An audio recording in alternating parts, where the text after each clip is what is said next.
What is up, everybody?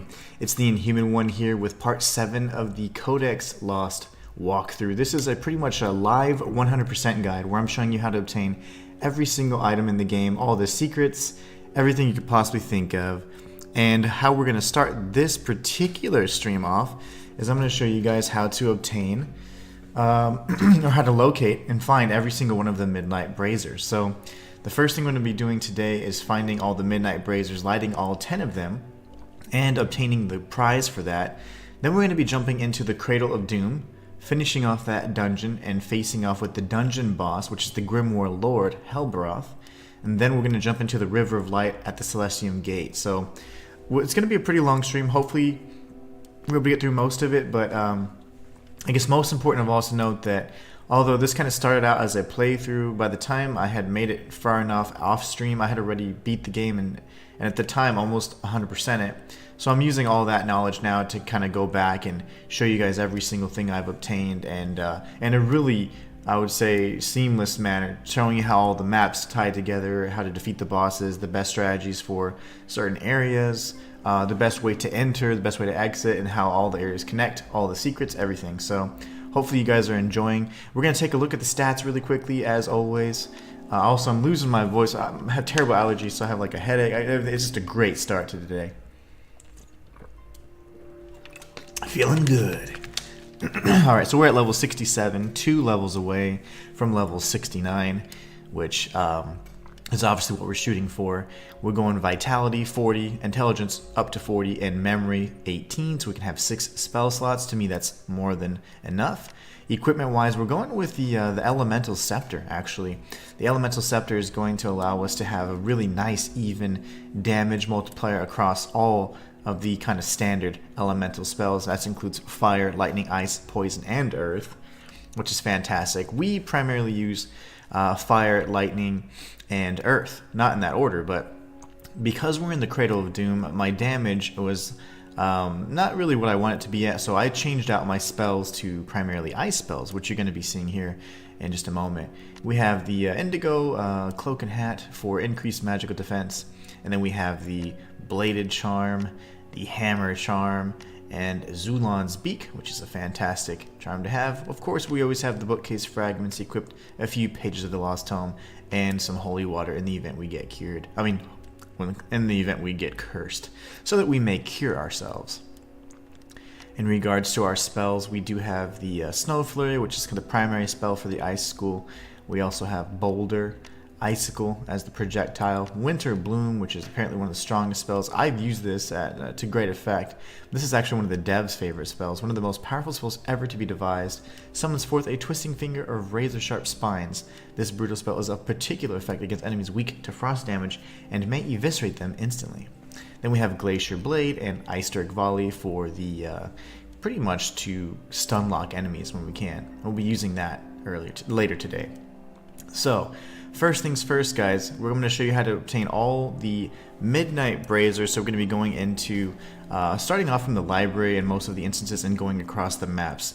So this is assuming that you've kind of explored most of the areas and you simply just don't know where they're at. So first and foremost, we do have the this area here in the Midnight Parliament. Once you teleport here, just follow this little dirt pathway, and the very first Midnight Brazier will be right in front of you.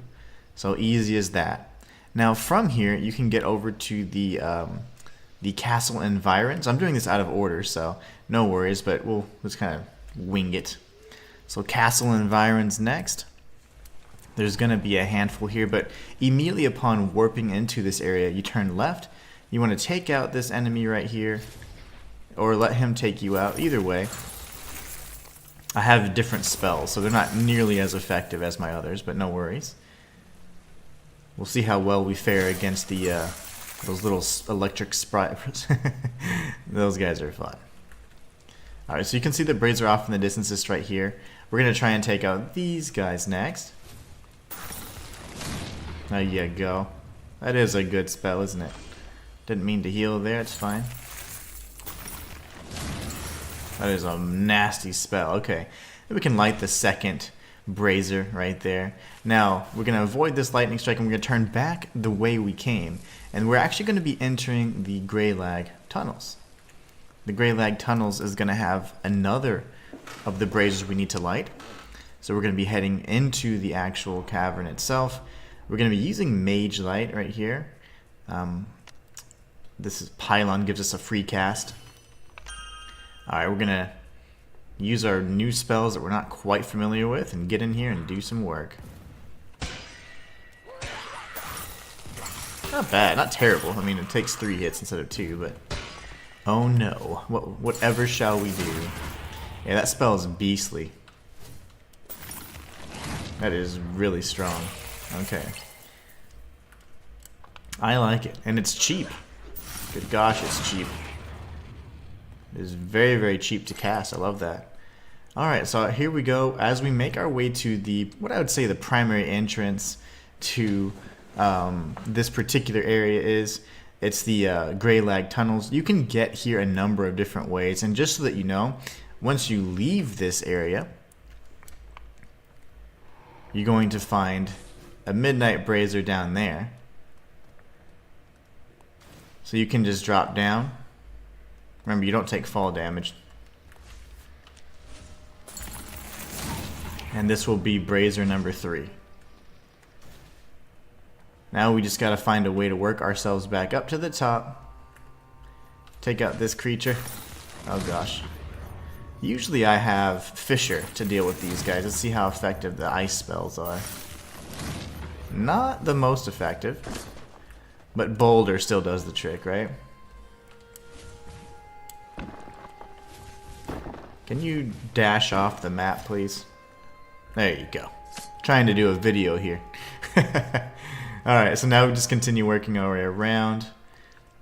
We're looking for the entrance to the Grey Lag Tunnels from the Valley of Blades, which is just over here. This is going to be the quickest kind of pathway to take.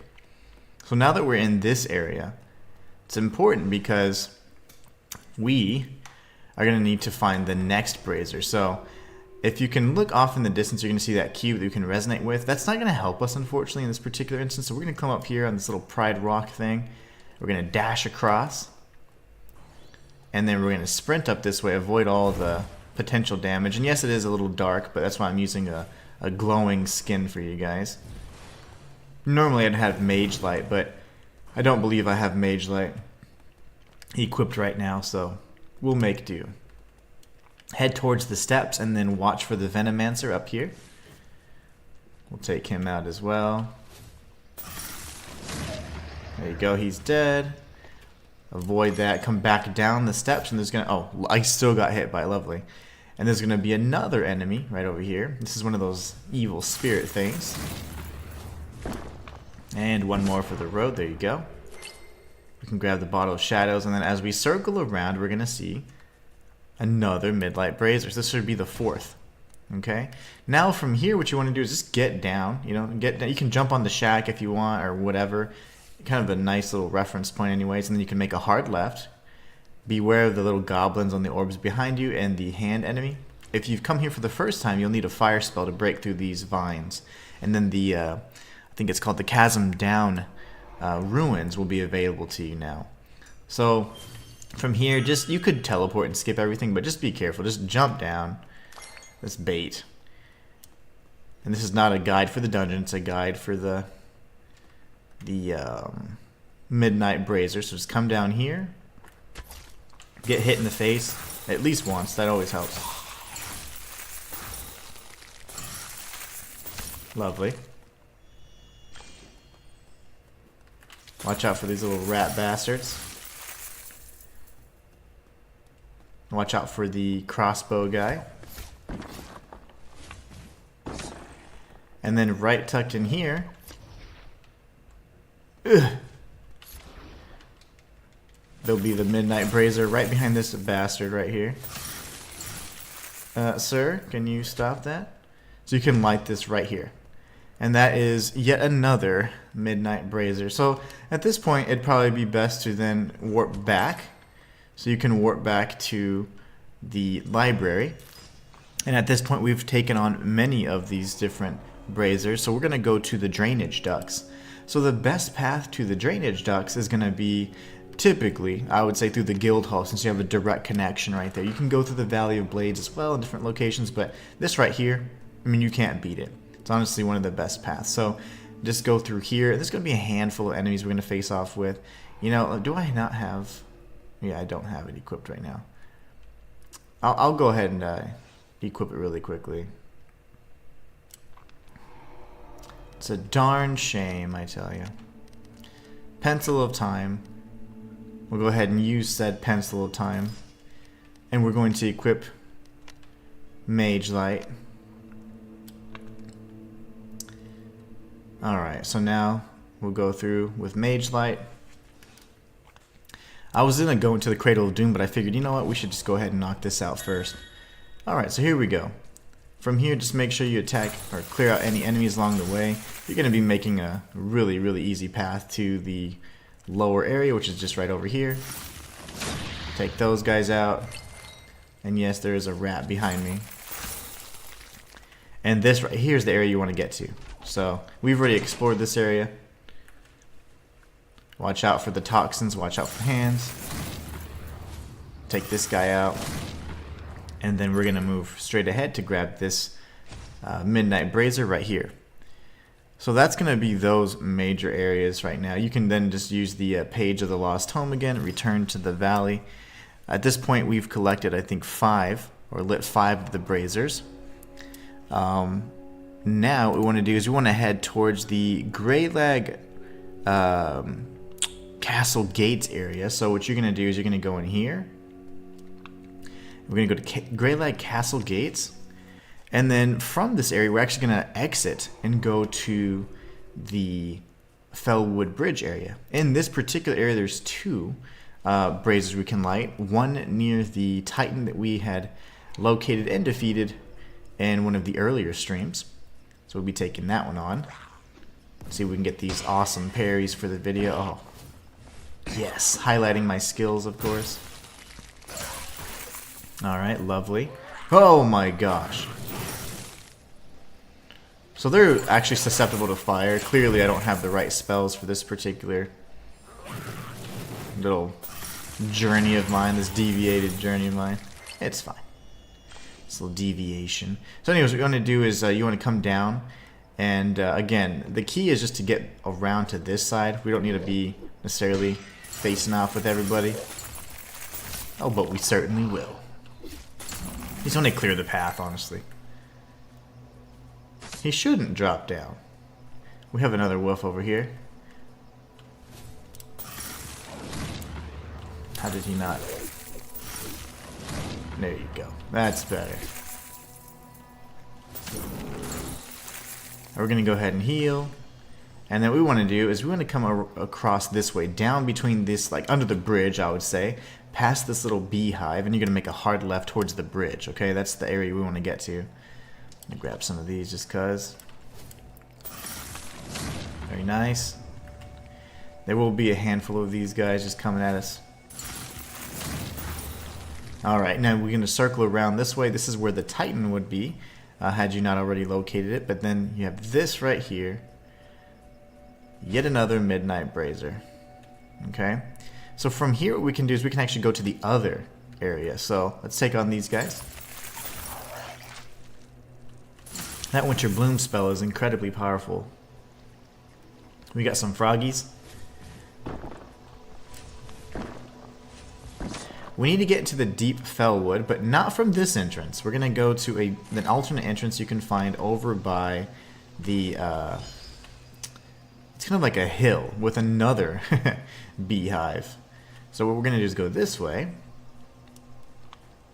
And as you kind of continue along this hill right here, you know it's the right path. So this is going to be, again, like the most efficient path, in my opinion, to collect all of these things. So let's go ahead and start casting. See if we can deal some damage with the Winter Bloom. Need a little bit more height. Let's see. Ooh, it's not going to do the trick. Okay, so no worries. We'll take him out this way. Take him out.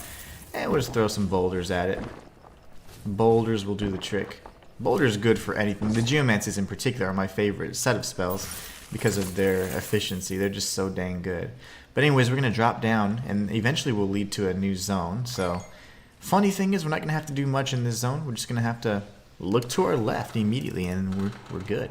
So here we go. We're in the Deep Fellwood. This is one of the alternate entrances, and we can tag yet another one of the Midnight Braziers. So we now have both of them in this particular area. We're going to use a Page of the Lost Tome, and then the next area we need to get to is Lake Boswick. So on the theme of the whole Deep Fellwood, what we're going to do this time is we're going to enter the actual Fellwood area, the Fellwood Translocation Portal.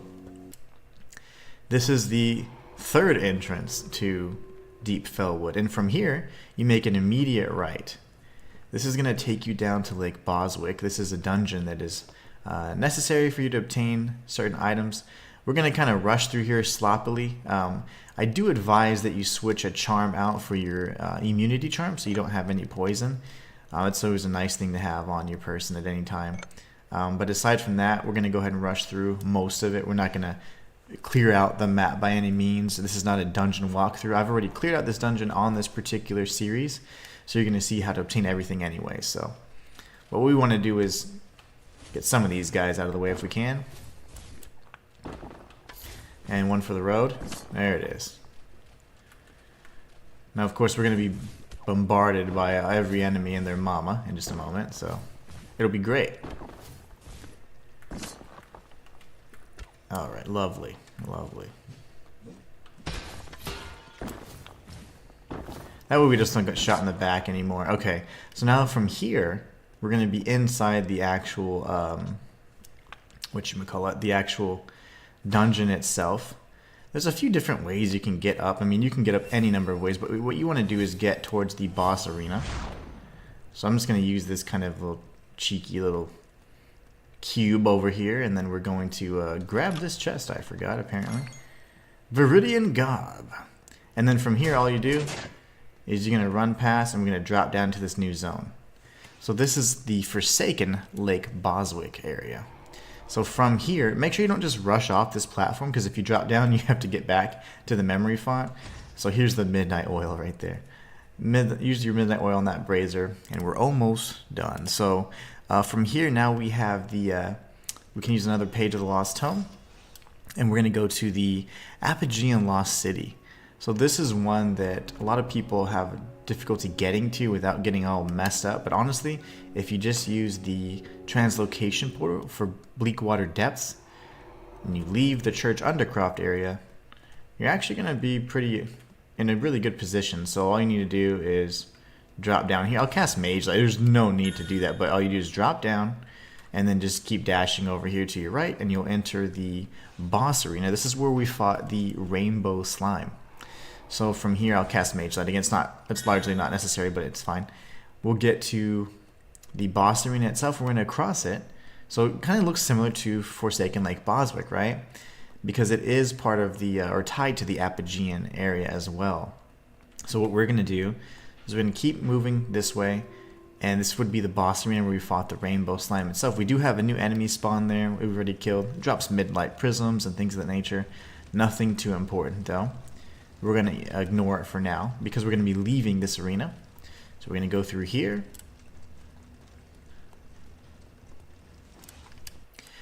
And once we are done, and we actually enter the Apogeian Lost City, we just make a hard right. We drop down off this platform. And then we have yet another Midnight Brazier. So that then gives us the indication that we have we got the achievement showing that we've obtained all the Midnight Braziers. So if you don't know where to go next, I'll show you exactly how to get into the Greylag cellars from the Greylag tunnels. So remember, the Greylag tunnels can be reached from a number of different areas. In my opinion, the Greylag tunnels are most easily accessible from the castle environs. And you can always get to the castle environs from the Midnight Parliament, and specifically any one of these owl gates. So if you go inside the owl gate, you'll always appear at the castle environs area that also has an owl gate. So if you look, we came through the owl gate, right? So this is going to be the enemy that's always a pain. Let's see if we can get him. Nice. And then what we're going to do is we're going to turn left, and we're going to go right back into the Greylag tunnels. From this Greylag tunnel area, we're going to be, we can activate Mage Light, or we can use the free one there. It honestly doesn't matter. this point, since I equipped it, might as well use it, right? We're going to make a hard right past these little stalactites, stalagmites, whatever they're called. And we're going to come up these stairs. This right here is the Grey Lag Cellars area. It's pretty dark in here, but only for the first few steps. We'll cast Mage Light to help brighten things up a bit. And then as you come over here, you run up the stairs, and then we're going to have this door open. It was previously locked. So now we can go inside and grab all the goodies. First of which is Halcyon 9, Drithen 10, Leeching Charm, and the Purple Gem, which is kind of the whole reason why we did this. So if we look at the Purple Gem, that leaves us with just one gem remaining, which is the White Gem, which we hopefully will be getting in today's episode. But anyways, guys, that is hopefully the guide to show you how to get every single Midnight Brazier in the most effective and efficient pathway possible. So hopefully that helped you. And I hope you guys enjoy. Continue watching the stream and the series so we can collect 100% of everything else, including the charms, all of the garb, all of the staves, and all of the staves, and everything else you can possibly think of. So we did pick up the Viridian garb. Viridian garb is going to be the green one. It does give you a little bit more physical defense, and it's a little heavier than most. Also has a decent amount of poise, and it can be knocked around too much. But again, not too concerned about that. We'll be fine. We'll be fine. Alright, so we're going to keep using our Page of the Lost one. We're going to continue along the way. And let's see what we've got. Alright, so let's go ahead and change out our spells. We certainly will not need Mage Light for the Cradle of Doom. It's a very bright area. So what we're going to do next is we're actually going to go to the Guild Hall and purchase a handful more of the Pages of the Lost Tome that we utilized. We used a bunch of them. The spectre travel. The spectre. Oh, whoops. Why am I talking to him? After you defeat the Reviled Spectre, he does have unique dialogue, but just the one time. Anyway, so Page of the Lost Tome.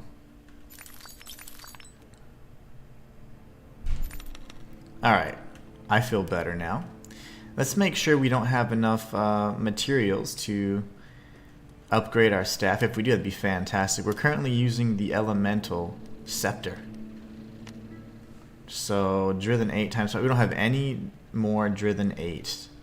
So, no worries. Kind of running low on those. At some point, we'll be able to go to the Kren and actually purchase anything up to level 9 Drithen. So, alright. So, back to the library we go. We're not going to go through the Cradle of Doom. Instead, we're just going to use the memory font. And we're going to test out these spells. I have a whole new slew of spells that I have not really used before. I don't really use the ice much. So let's see how effective this stuff is. Yeah, it's not very much in my opinion. I mean, they are obviously weak to it, you can tell. But I'm not really a big fan of the damage. So probably going to continue using the Geomancies for a period. But let's see how effective this is. This should probably kill them. Wow, it doesn't. So it still takes 2 hits. These guys are just strong. Still takes 2 casts. That is a mess. See how effective this is. Get wrecked. Okay. Works. Totally works. Yeah, that's a mess. These things are just strong. And again, this is, I think, a grade 5. So this is full of demons. These are all demons that Helbaroth ended up, I guess, creating. A whole race of creatures he created, so. Let's see about this. Yeah, see, they're somehow weak to that.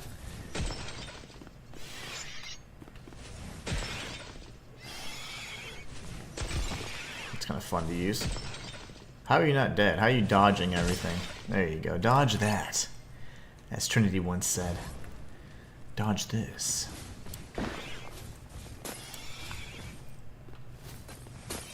Yeah, so ice is not particularly strong in terms of dealing damage, but it's more, I'd say, suited for maybe staggering. But the Geomancies accomplish the same thing, and they're also relatively cheap to cast. But anyways, as we continue along here, hopefully we can take this guy out. Let's see. Dodge. Dodge. Dodge. There you go. He's finally down with us now.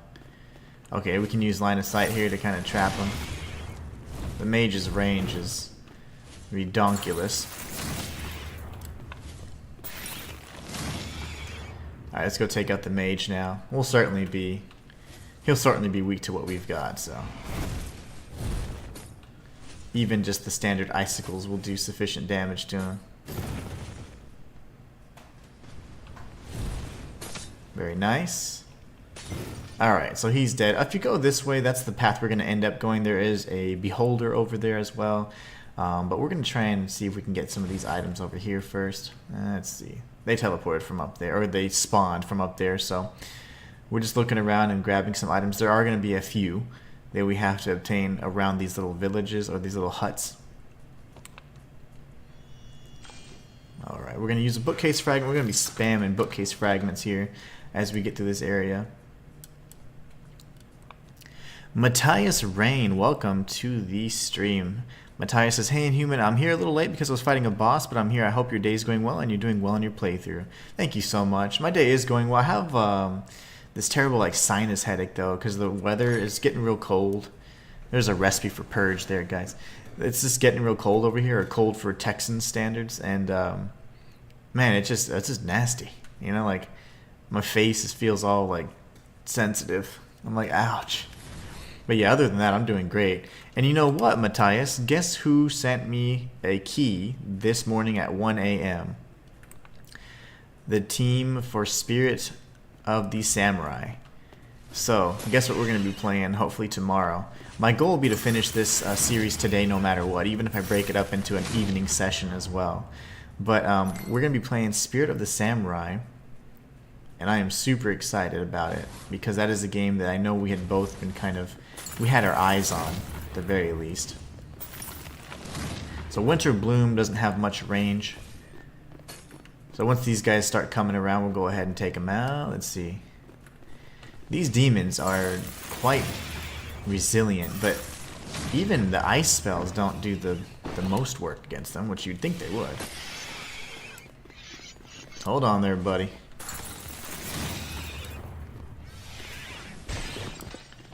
Get wrecked.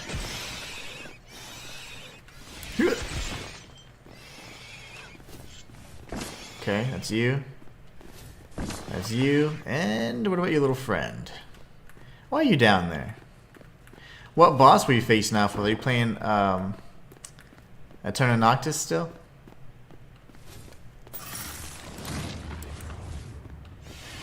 There you go, get wrecked.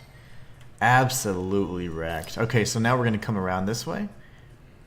There is a chest over here. Most of the items here are not in chests. Oh my gosh, or anything like that. They're just kind of limited to just loot that you can find out in the wild. But there's going to be a few instances where you can find some loot in chests. We've already obtained a handful of the more meaningful loot in this area anyway, so... or the meaningful items to go around.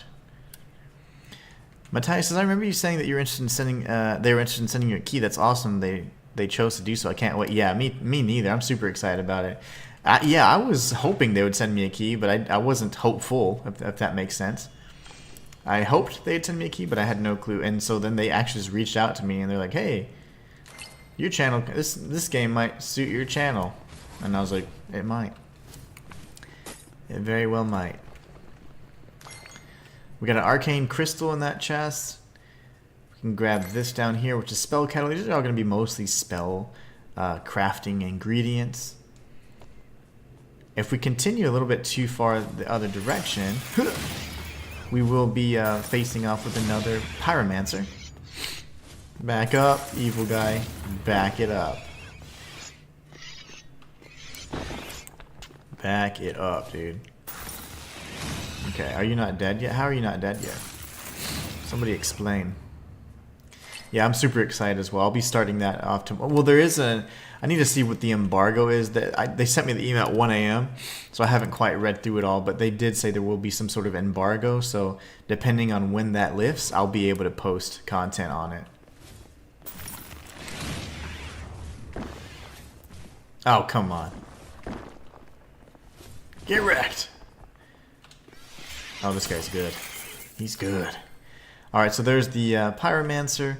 that is the area where we face up with the Titan, just a few paces away. So essentially we've explored everything in this immediate area. We're going to go ahead and continue using our bookcase fragments and spamming Winter Bloom.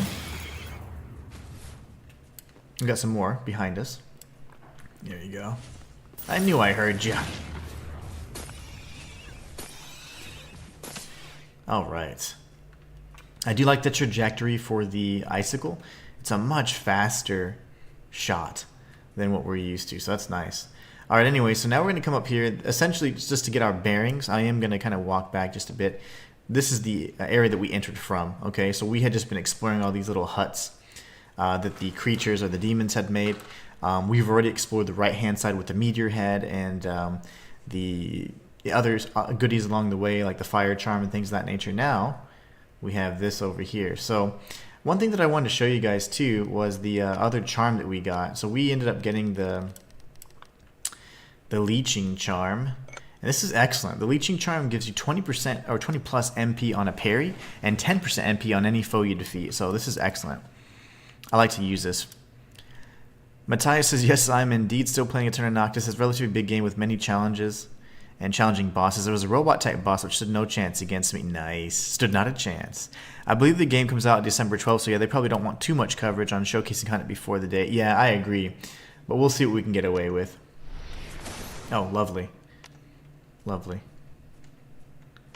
Remember, they do cast a curse on you, so once it's gone, I shouldn't have much left. Okay. We just won't get hit by it. Whoo! Okay, let's see what kind of damage ice does, if any. We know boulders and geomancies are quite effective, so we can always stick to those if we need to. Really? This guy is feisty. Lovely. Thank you, sir, for reminding me that I have to move sometimes. Let's see, I think he's going to drop something. Maybe not. Yeah, he did. Demon Eyeball. There's a really neat effect, and you can see kind of like an item materializing from them as they die. It's kind of neat. I didn't notice it until just the other day, actually.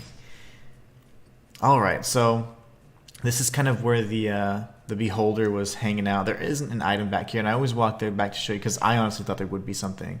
Now, there's going to be a few demons that spawn around here. Honestly, the best thing to do is just to rush that big guy after taking out any of these smaller demons that have spawned.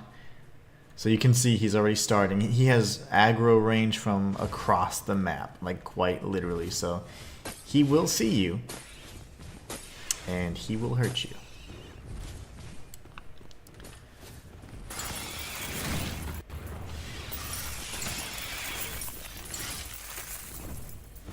No, don't fall down. Don't extend this fight any longer than it has to go, sir. Thank you. Alright, so because the way that particular mountain or hill is kind of designed, it's not going to hit us if we're right around this particular area, so we're in good shape. This is the cliff where the Pyromancer was kind of attacking us from afar. So he would have been right here, overlooking our particular area, trying to spam us, which is not very nice. If I didn't suck at aiming, I could actually reach that, but I suck at aiming. You have pretty good range on that too. It goes really far. Farther than you would expect. Here we got another Driven 8. Look at us go. Alright, we're going to try out our little cryomancies and see how effective they are. Let's see if we can juke this guy out. And... oh, nice. I got him. Oh, God. Okay. Juke. Let's see. Let's see how well he likes all of our different spells we can use here.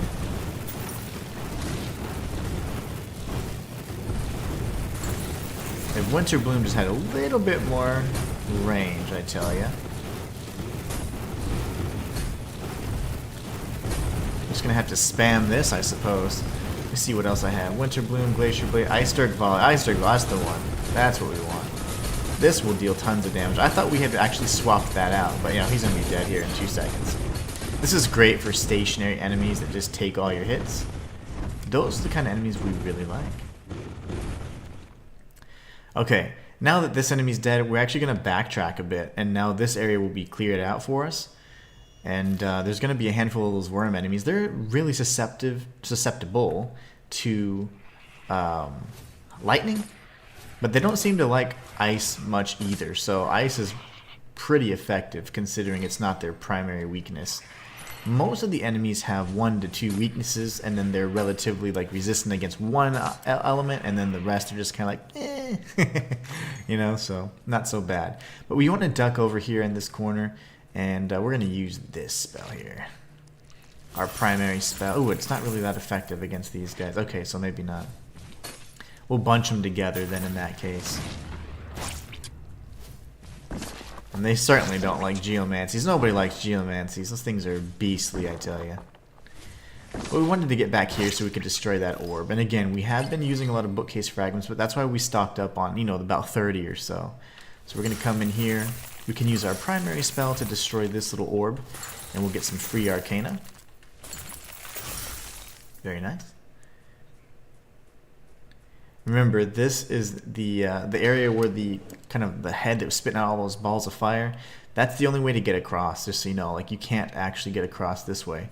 There is nothing you can do to get around there. And, of course, walking in this valley of fire will result in your death in a matter of seconds. So, don't try it, my friend. Don't try it.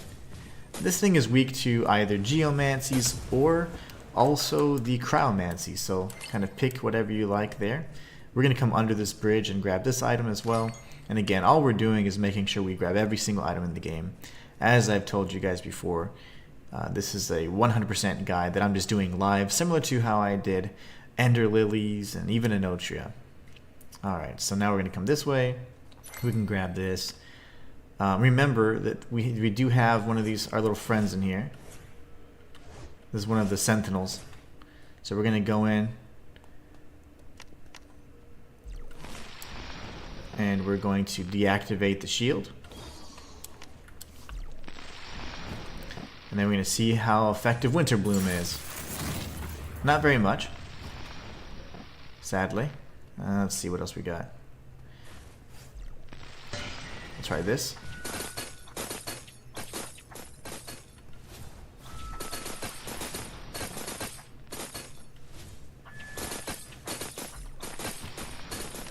We're going to use this. Switch back over, cast again. Get hit in the face, heal. Wait for the next strike. Oh, get shot in the face. Cast, cast.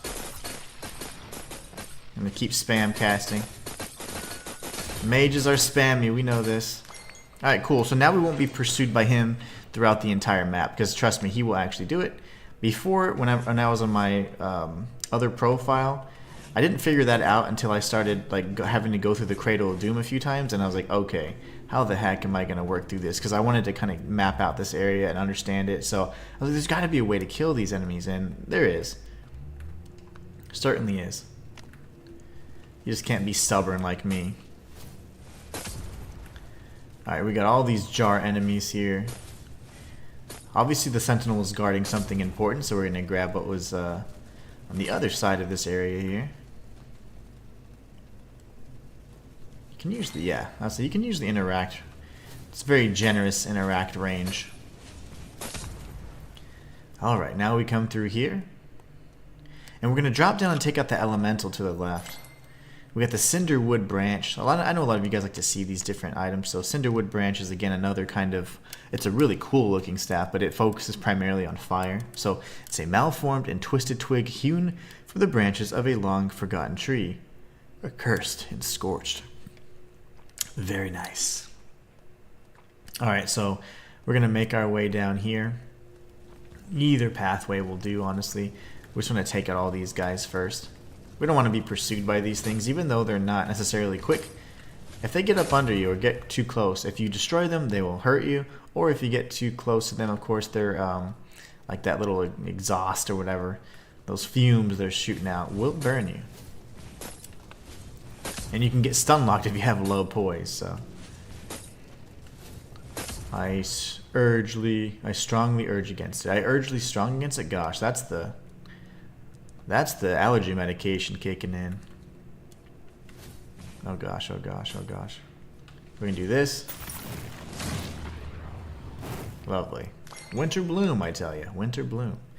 So last time, whenever I interacted with this, nothing happened. Like, I opened it, but there was nothing inside. So the same thing happened here as well.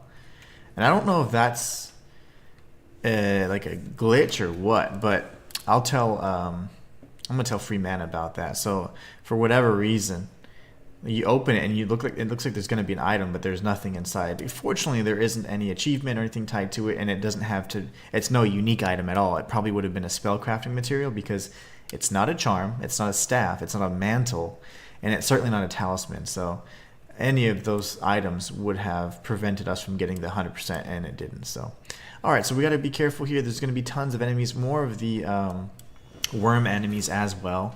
Let's take a look and see how many fragments we have left. We should still have plenty, but 21, yeah, that'll do the trick.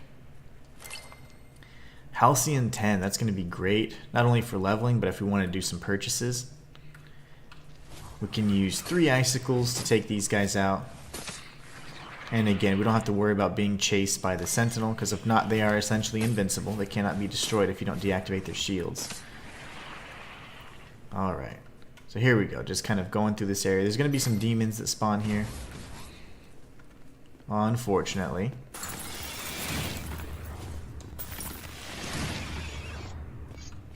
Okay, you and your combo. Can you slow it down?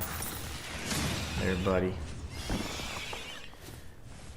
We'll do this, because he doesn't want to die.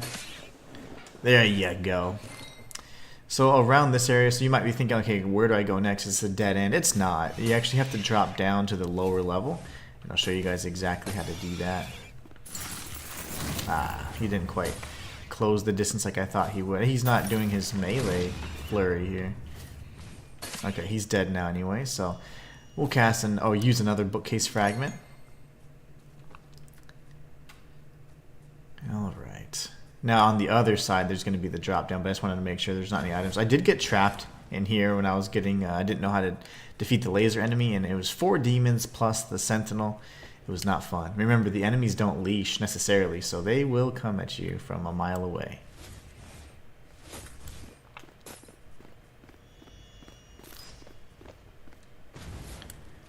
Lovely. Alright, so we've got all kinds of friends now.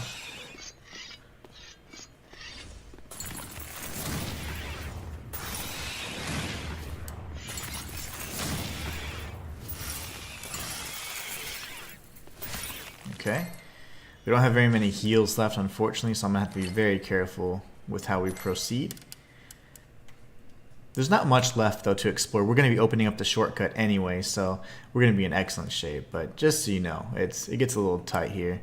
In my off-stream playthrough, I had a sliver of health. You couldn't even actually see it. You couldn't actually even see that I had health. And it was really funny because I walked through the remainder of this area after that fire elemental and defeated all these pyromancers, like 4 pyromancers, without taking any damage, getting all the way to the boss, opening up the shortcut. It was crazy. I was like, that worked. That worked out pretty nicely. But yeah, we'll be opening up the shortcut here very shortly, which will allow us to replenish our health. And of course our mana, so we don't have to keep spamming all this. Look at that. I love whenever enemies are actually susceptible to this. You see how the fireballs or the icicle and the fireball just clash? That's awesome. Love that effect. Okay, so this is the actual path you want to proceed to. This is kind of just like optional. So what I'm going to do really quickly is go this way, and we're going to open up the shortcut first. Only reason I want to do that is because if we die, I don't want to have wasted all this resources. So we go here, and then here it says like knock down or interact. And now that's the bridge to the pyromancer that's just in front of us. So we're actually going to backtrack and then go explore the optional area, and then we're going to come back to this open area, and this is the end. This is the end right here. So we have essentially done the darn thing. And we'll go and buy some more bookcase fragments as well. But here we have a few bros. There's going to be 2, if I'm not mistaken, 2 pyromancers. And they love to fall off this map here. So they are immune to the Valley of Fire somehow. And we are not. So you do need to tread pretty softly. There he goes, doing his thing. If we can use this for cover, oh gosh, we're in good shape. But, yeah, I was going to say, if he uses that AoE spell, we're in trouble. Alright, here we go. Dash behind here. We have no more heals left. I was in the exact same boat in the previous attempt, funny enough.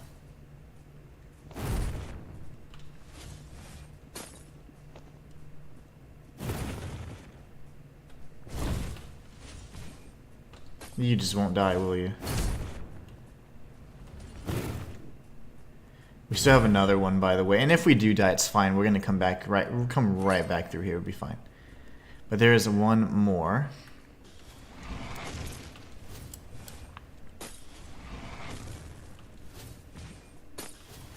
I might be dead here. Yep. I cast at the wrong time. I should have cast only in between his casts. That's really the best way to handle it. We'll do the same thing from here, though. But anyway, so we do need to retrieve our Arcana, explore that area, finish that up. So we're going to go this way now from the entrance, right? From our memory font. We're just going to hug the right so we don't actually trigger every single one of the demons. And once we get down about to this rock, we're going to come this way. This is where we would have fought the Titan. And then now we can go straight towards the Pyromancer. And this is some more practice for Pyromancer fights. So once he casts that's a great time to go ahead and hit him. But you don't want to be casting in between that because he's pretty fast. Unless he takes his time like that. We got a fireball coming our way, so just strafe.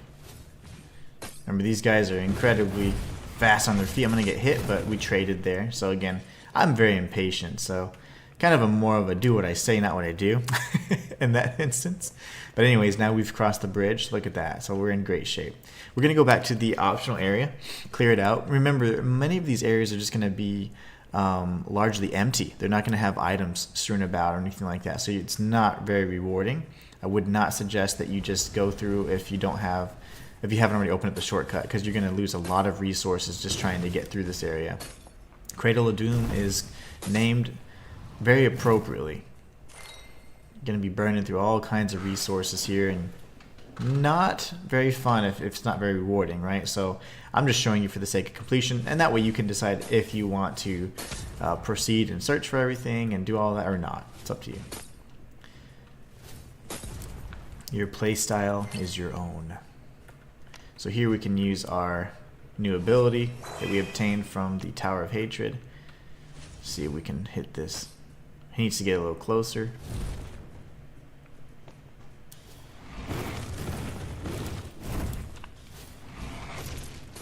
That's alright, we'll take that.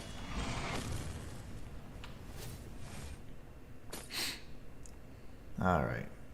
Watch for the fireballs coming from the sky. Once he crosses, yeah, this little corner here, we're in good shape. He's going to keep kind of being cheap, but I don't want to necessarily expose myself to two different mages at the same time, if I can avoid it. But I also lack the patience.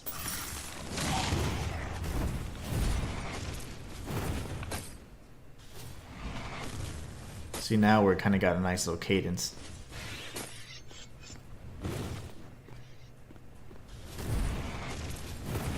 Alright, now we got these little demons to take care of. These guys aren't the worst, especially if there's just a handful at a time. And then we'll finish them off with some melee. Very nice. Alright. So again, not a lot of things you're going to get here. It's mostly like bait locations, and I think you get a recipe or two along the way. But here we do have a beholder, so these guys are fun. I'm going to use a bookcase fragment and get the holy water ready. Lovely. I love when it starts off that way. Yep, that's the stuff.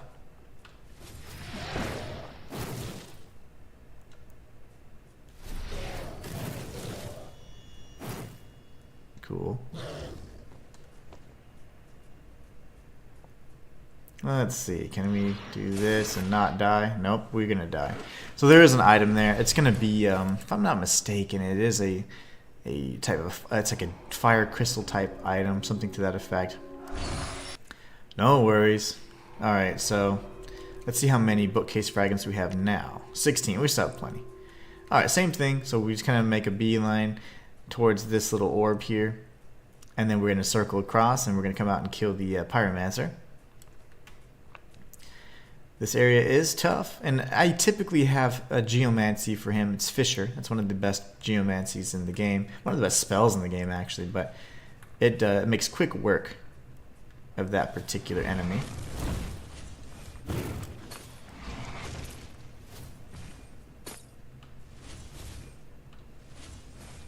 There you go. Well, he's not quite dead. He's actually just still going to be a menace down there. Can you die, please? I don't want him alive because he'll continue casting from a mile away. Alright, so we're in better shape now at least. It does not hurt to have the burn charm here.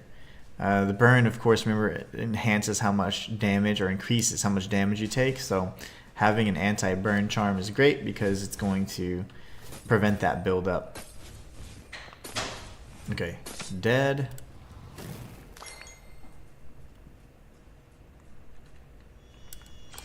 Go ahead and top off.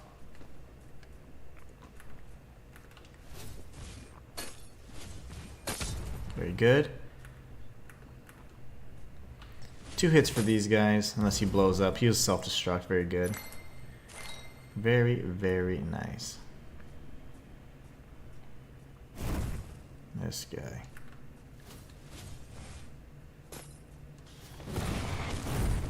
Don't want to fight both at once, but at the same time, it is what it is.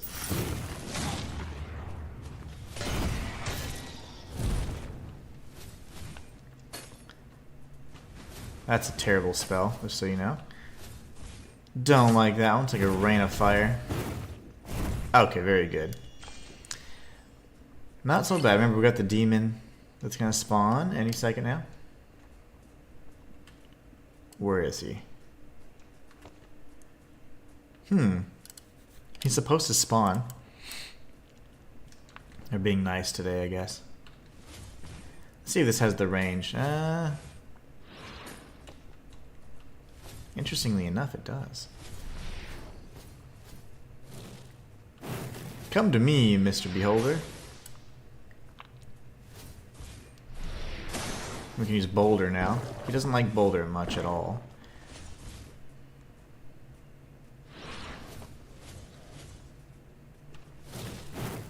Very nice. One more hit. Should do the trick.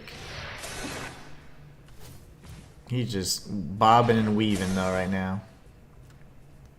He's dead. Alright, good for him. He tried to do a melee strike, which gave us ample time to cast, so. Drithen 9, there you go. We can get our Arcana back, which is fantastic. Drithen 9 is going to allow us to, buff up another, I guess, increase our staff to level 9. Still wanting to decide which one I want to use. Honestly, I've really enjoyed using the Elemental Scepter, considering all of the spells have kind of been in that school of, the major elemental spells. So you got, ice, fire, water, ice, fire, electricity, poison, earth. So not bad so far. Oh, I suck at aiming. Get it. Got it. Nope. That should have been it. Alright, so we're going to go this way, grab all these goodies. There's a bunch of stuff along the way. We will need to take out these enemies first.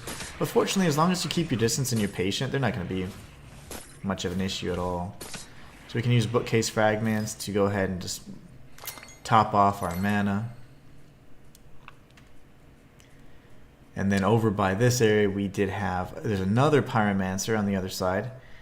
And this item here, this is over by the shortcut again. We got these bros. There's 3 of them this time. But these aren't actually they're only guarding just one little item, so you don't have to kill them all, but I like to just be thorough, kill everybody. That enhances the amount of mana I'm going to get and everything too, so it's nice. We're going to come back for that though. Alright, so now we have this guy. At this point I only had one sliver of health. You couldn't even see that I had health, and that's how I learned how to take on these pyromancers the best.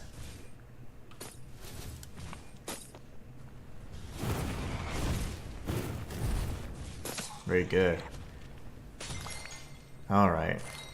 Got the radio echopose. That's going to be good. It's a relatively rare spellcrafting material. I often run out of those. Hello, friend. 4 hits for this guy. Very nice. That's an optional path as well that we'll be exploring.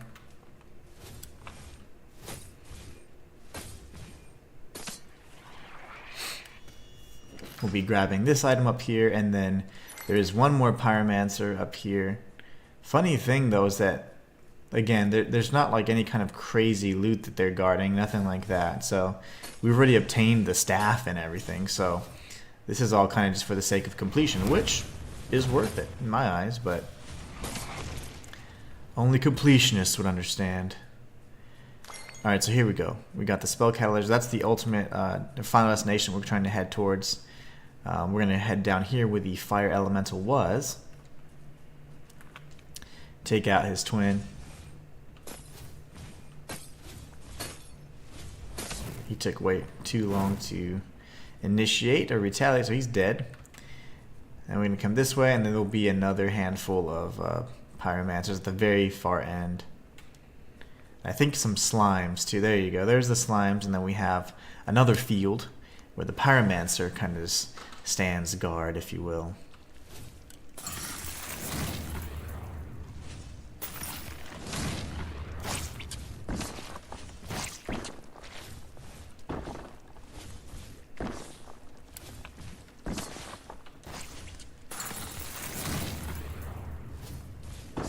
Very nice. All right. Very nice indeed. All right, so we had another some driven and some other spellcrafting materials, things like that. You can go over here now, and this is the final enemy.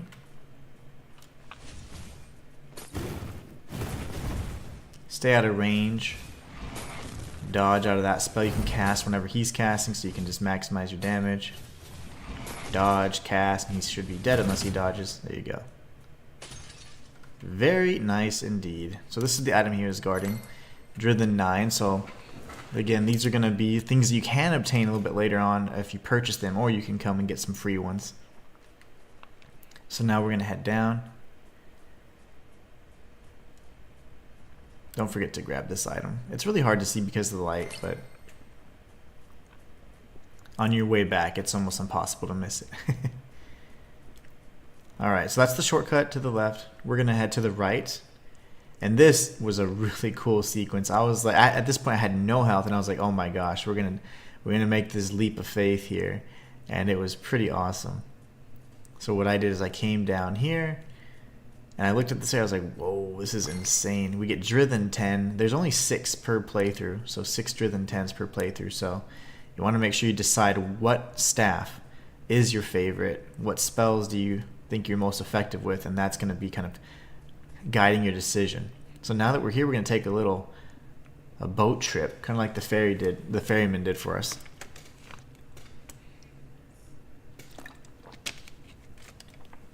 But this time we're alone.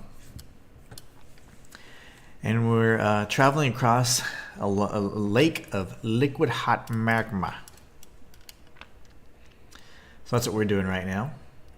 And this is safe. I was anticipating a kind of attack, so I had my shield up the entire time. I was like, oh my gosh, we're gonna die here. I was pretty scared. And the music started getting all epic. But yeah, we are going into the deepest layers here. We'll arrive at the Smoldering King's gauntlet or something to that effect, and that'll be the boss arena. There'll be a few items we can collect along the way and a memory font. We'll use that memory font and then of course a page of the Lost Tome to return to the library. So here we are, the Crucible. of the Smoldering King. I always call it the Gauntlet for some reason. But anyways, we're going to come over here. Grab the spell catalyzer. And we're just going to keep making our way along this smoldering path here. There you go. I can use the word smoldering anyways. This is still technically considered an open world area, so we're not going to use any stamina the entire time we're moving. So you can sprint the entire time. That's the boss arena right there. And here we have the memory font activated, so now we can safely return. We're going to level, and then we're going to buy a lot of the materials that we just spent. So we have a ton of Halcyons. At this point, some of the highest level. So we're going to be in excellent shape here. So there you go. Level 69. That is all we wanted in life. And now we've obtained it. I was at level 69 for the entire second... from the entire like rest of the game at this point. So I didn't even... You don't really need to level beyond this unless you absolutely want to. So I stop leveling in Souls-likes after a while. I don't like to be overpowered, so... That, of course, is just my preference. You do not have to follow suit. Alright, so bookcase fragments. Let's go crazy. Let's go crazy. Alright. We'll just spend the rest on this as well. Very nice. Now we have plenty. There won't really be a huge area like that that's going to require that, but it's nice to have an extra stock, you know. So here we have Elemental Scepter. Do we have any more? Nope. So we still were lacking the Drithen 8s. And just so you know, if we were to go to the Kren, we could see what our little friend has. Let's take a look here at the Kren. The NPC here that's kind of like Gavlan. His name is Stone Trader Gullet. So here he's already selling the 8s and 9s. So we can purchase as many 8s as we need to get our elemental staff up even higher, and the 9. So once we defeat Helbroth, that's precisely what we'll be doing. Very, very nice. Alright, so we can change out our charm for the bowstring charm. It's going to help us be unaffected by burn, which is nice. What the hell did I just do? Oh, okay. I think I broke the game for a second. We're going to go back to the library, and then we're going to return to the font, which is going to take us to the new area. Now, I did not have these same spells whenever I faced off with Helbroth, so I am going to hope to see how this fight kind of turns out. I'm interested to see, because honestly, I did not use any of these spells. I had Ice Dirk Volley and of course my parries, and that's what I used. But we have a bunch of other spells that go around. I think Winter Bloom's going to do some absolutely amazing damage to him, so let us proceed. We're going to make our way towards Helbroth's throne. Remember, this guy is an absolute trickster. He has obtained the grimoire 3 separate times. And each time he's done something crazy with it. Created a new race of creatures. You know, silly stuff.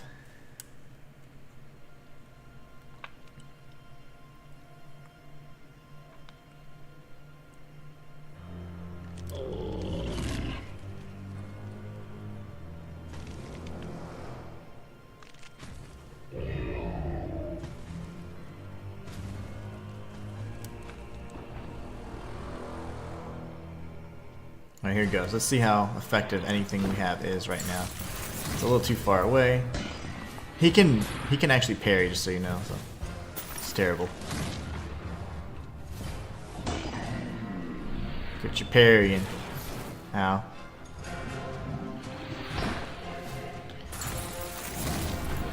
Okay, cool.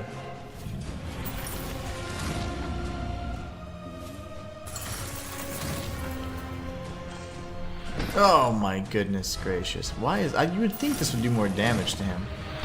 It stuns him like crazy, but... This was what I used, and it worked very effectively.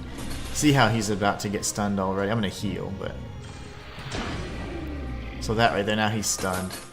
And you can just hit him like this a million times. That's what I found most effective. Ice Dark Volley. Oh, the swing around gets me every time.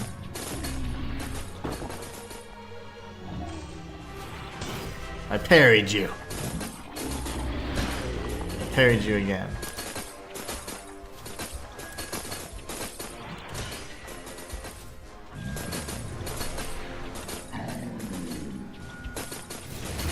Oh my goodness.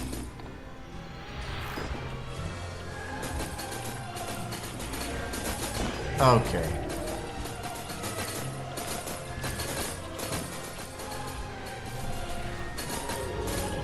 Oh, balls. Okay. Ice Dirt Volley. Oh. Yeah, that spell's nasty too. He just used 2 different spells, which is fun.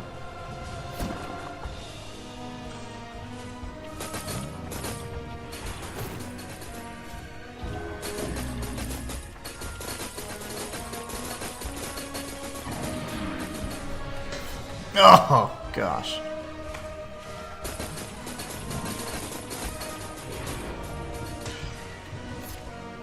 Lovely.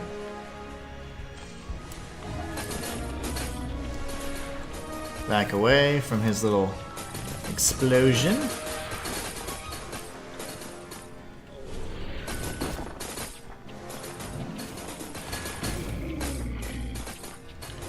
My last heal.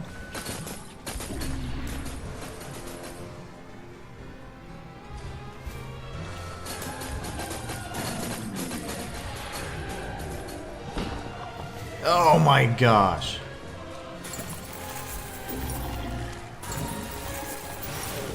Well, that's Hellbroth, first try.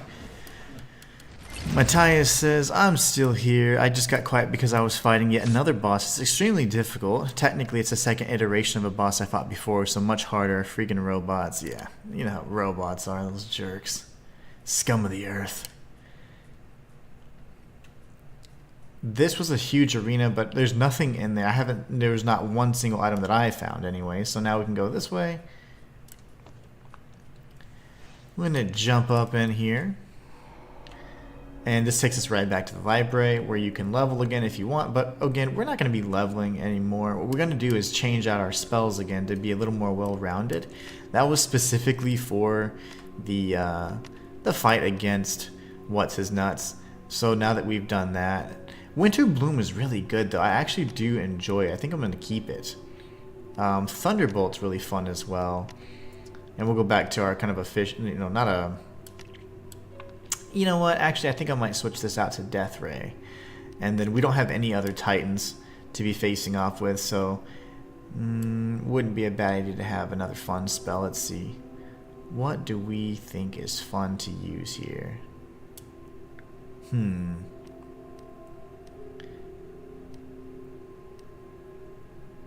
That might be fun. Remember, the only thing that's gonna suck is our... Oh yeah, our particular staff does not like this kind of damage. So the next boss we face off is gonna be pretty hard, actually. No worries though. It happens. It happens. I'm trying to think here what I want to do now, because that's gonna change things up a bit. Yeah, that next boss is a jerk. Absolute jerk.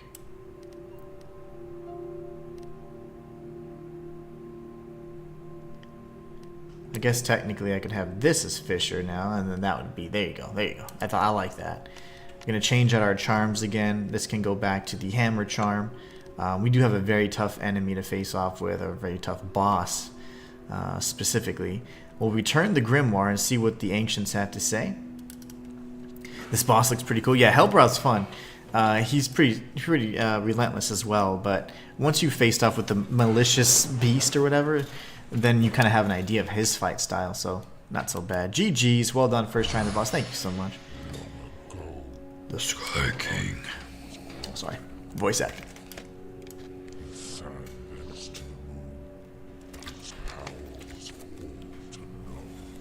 Oh gosh, I almost spilled water everywhere. Perhaps you were blinded by the glow.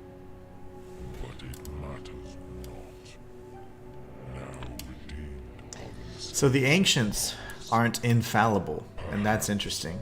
one day the moon may return to the sky in some distant future. So the moon's gone because of Helbroth, and the sun has also been taken because of Alestra. So Not yet done. The duty of a curator is eternally binding. All 5 grimoires must be returned.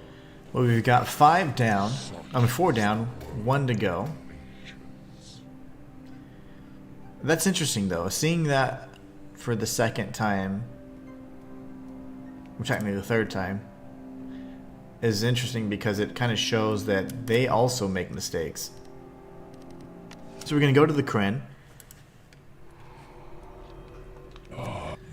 And we're going to buy some 8s and 9s. Ooh, that's expensive. Ooh.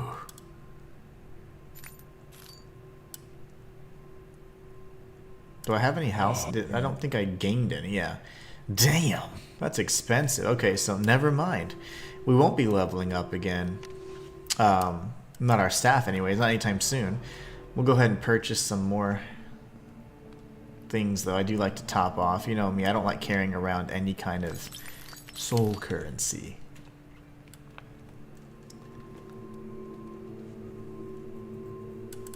Alright, so you know what we can do actually? Let's go change out our garb again.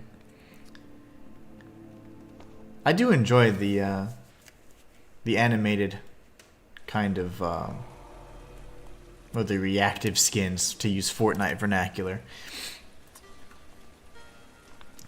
But I'm just not a big fan of green, you know? Sue me.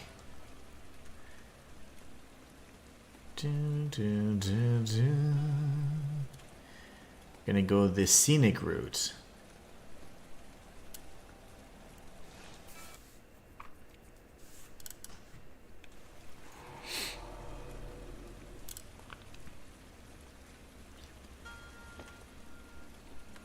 Alright, so now from here, oops, I missed the grotto.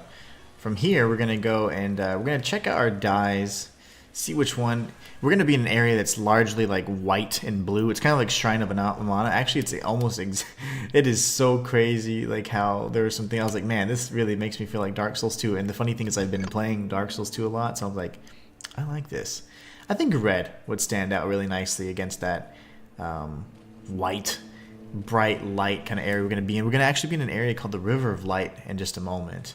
But first things first, we do need to actually use the 2 seals that we've obtained in our previous dungeon dives we've done in the Apigean areas below both the Church Undercroft and Fort Boswick. So those were how we obtained the 2 seals.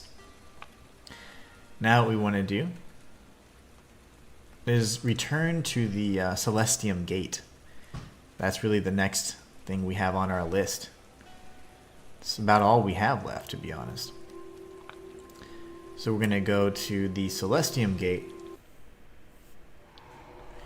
And let's see. Cradle of Doom's now taken out. And, okay, Celestium Gate, here we go. So we've got a really cool cutscene as well coming up. Remember, we do have both of those seals. If you go to your key items, you'll see both the Silver Moon Seal and the Gold Sun Seal. These are required to access this area. Now the gate has been kind of removed. Grab our spell catalyzer. Get ready to grab that recipe as well. But here we go. We get treated to a cutscene. Remember I told you in the very first stream I didn't trust this guy? I hadn't gotten here yet on my off-stream playthrough. How far you've come. So my instincts were spot on. And how noble your cause. Alas, this is far enough. I shall destroy you as many times as it takes. Then, when your spirit is broken, and your duty forsaken, when you are nothing but a rogue, I shall take your arcana, and I shall take the grimoires, and I shall become the architect of the coming age. We shall see, Magran Thumolusis. You can grab. Oh gosh. We might die a few times here, but we're gonna grab this spell. So as per usual, I found the geomancies to be quite effective, but I am gonna use Winter Bloom as much as possible in this particular attempt here. Oh, goody.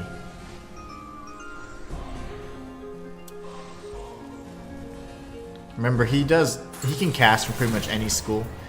So, if you really want to figure out a charm you want to use or equip, you would certainly want to use probably the numbing, so that it's anti-freeze. Because if not, you'll be in a situation like this. He's going to do rocks, and then he's going to do a series of different spells. He can do arcane or any other kind of combination he wants. So. Oh, indeed. Very good. But can you keep it up? I think so. I think I might.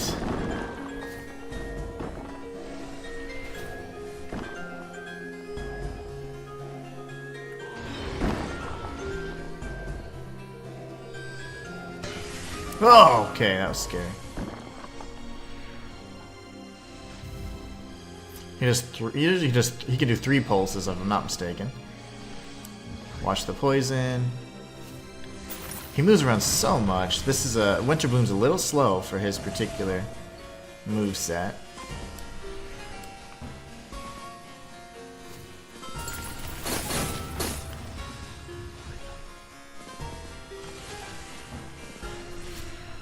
Lovely.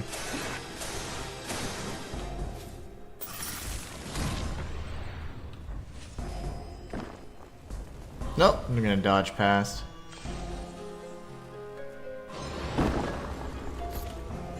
Didn't quite parry that, did I?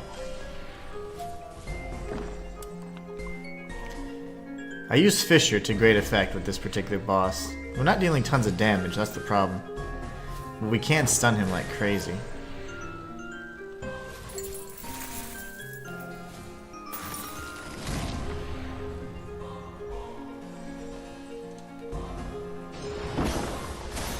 Ouch. Quit teleporting, fool.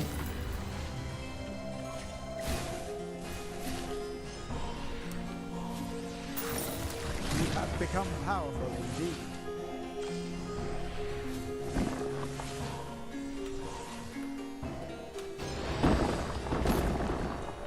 He doubled up on the geomancies. Well played, sir.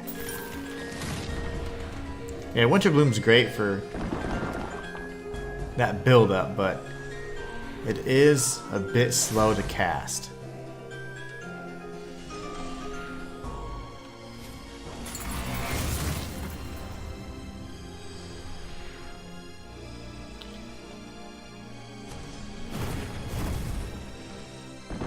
Dodge.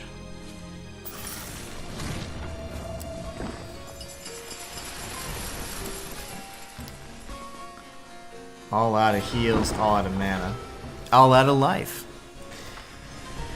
So yeah, maybe we switch that back out to Fissure. I think I have Fissure, matter of fact, yeah I did. And Volcanic Sigils would be nice to try out as well, but let's go to the Celestium Gate and try again.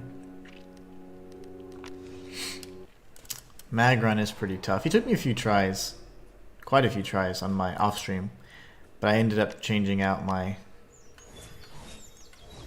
spells to see what he was weak against, and I couldn't figure it out, so I ended up just going back to Fissure at the end. Let's see. How fast is this? Oh, it's the same spell. He's casting the same spell as I am.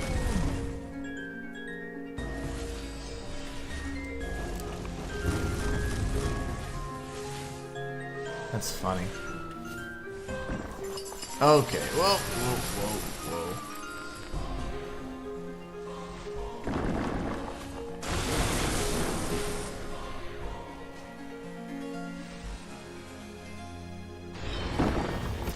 Ow. So just 2 blasts. Yeah, 2 blasts at a time, but he can spam it.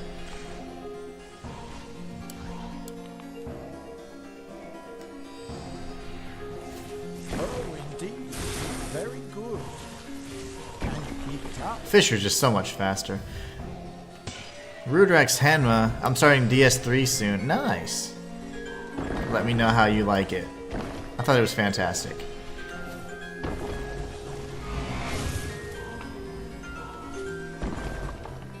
Oh, where'd he go? Oh gosh, there he is.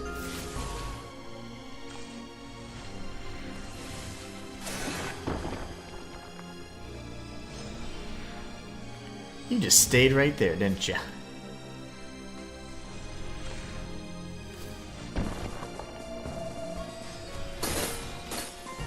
I am frozen now. Lovely.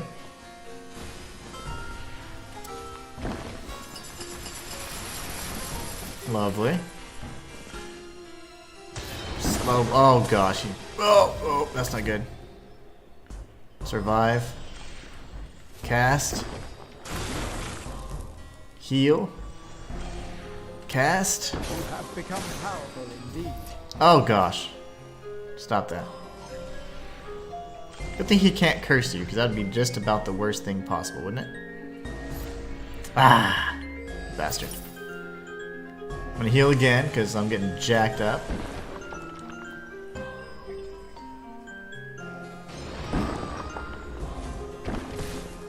But yeah, I'm telling you, Fisher is pretty good.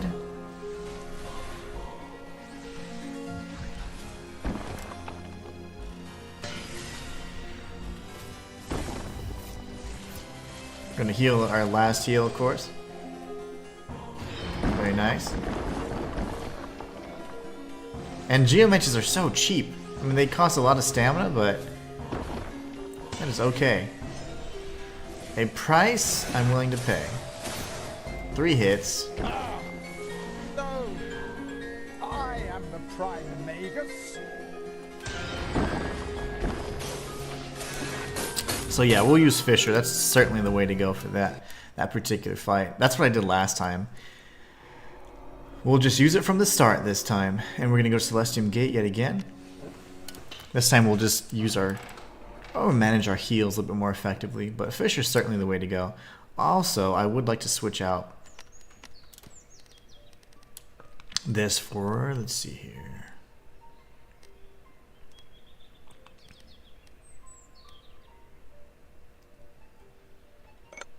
Additional damage here, and we could always use the unaffected by freeze, because that is kind of bothering me a little bit, but I think we might be able to hurt him pretty good.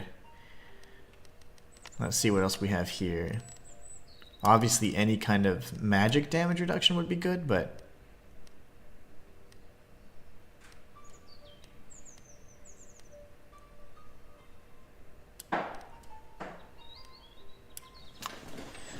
that's not bad to have on either, to be honest.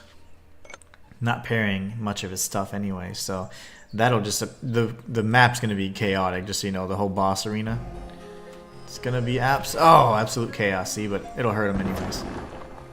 Every time I'm getting hurt. Oh, I think I'm jacked. Okay. If I get hit, those little blood spikes will appear.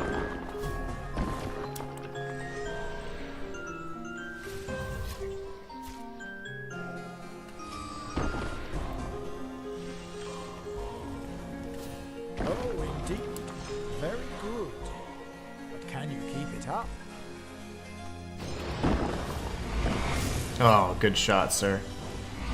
Oh, he's spamming. What a mage. What a mage thing to do.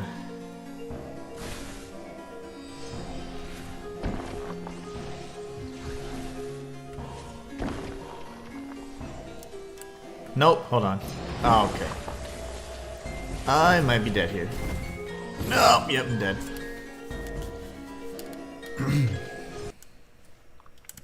He loves casting, doesn't he?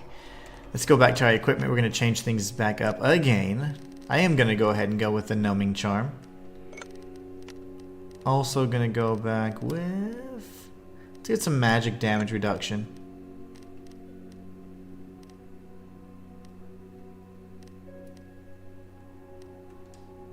Little magic damage reduction. That should do the trick, right? I'm going to go to the Celestium Gate. We're going to use Fissure.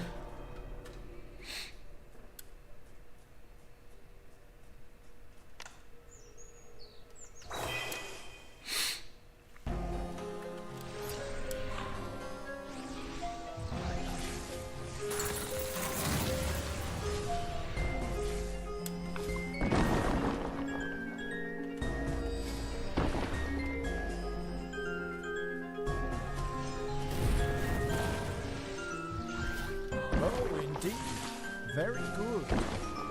Can you keep it up? Not cool, mad Grand Thumalasis. The first Curator.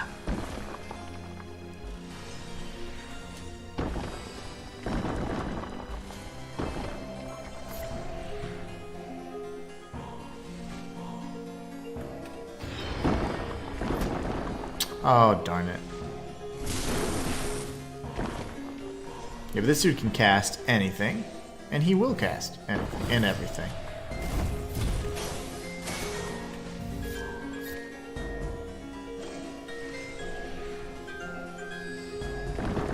He's a spammy mage.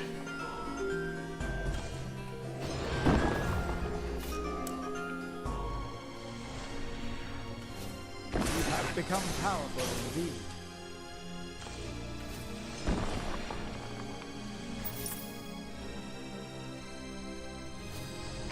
Darn it.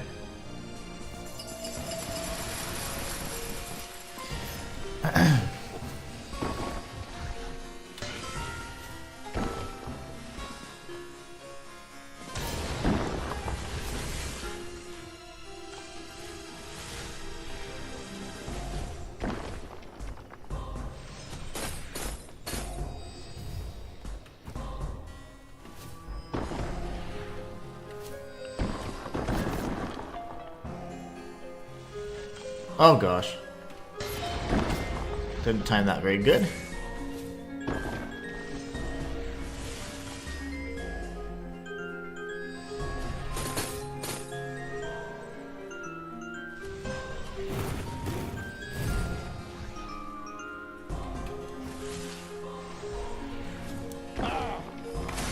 Mother. I am the Prime Magus. How are you now?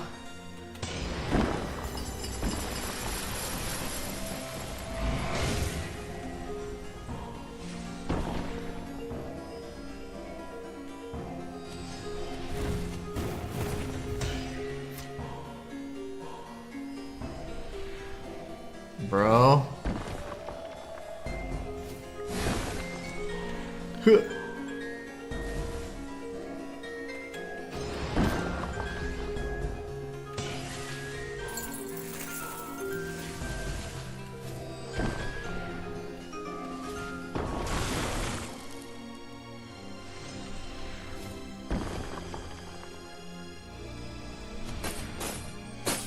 Oh my goodness gracious.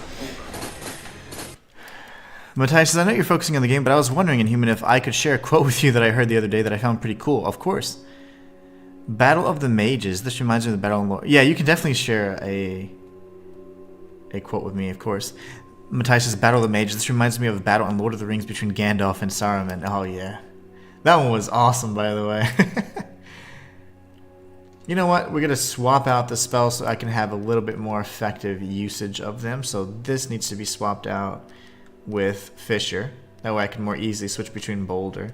And then this can be Winter Bloom. Ah, yes. Victory is at hand. But anyways, Geomancies, guys. That's the way to go. Yeah, feel free to share a quote. I was totally in the zone there, as you could probably tell.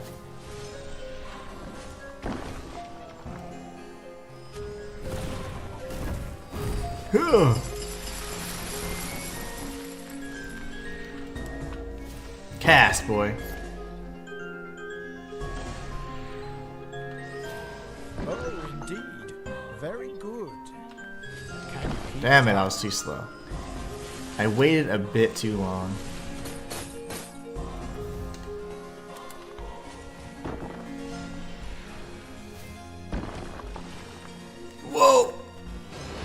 for that.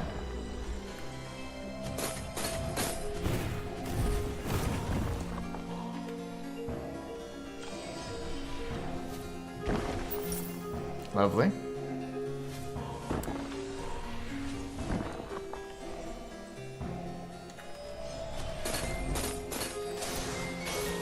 You cheap, Magron, you cheap.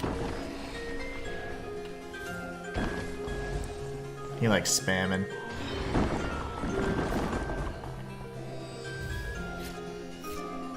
How am I not dead?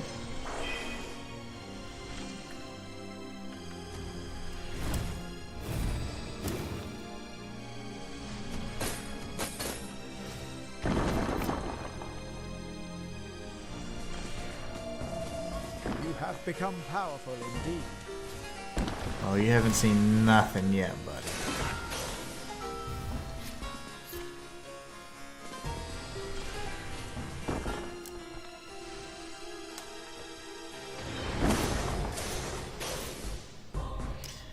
He just like simultaneously. I don't know how I would have dodged that if I was actually in his circle.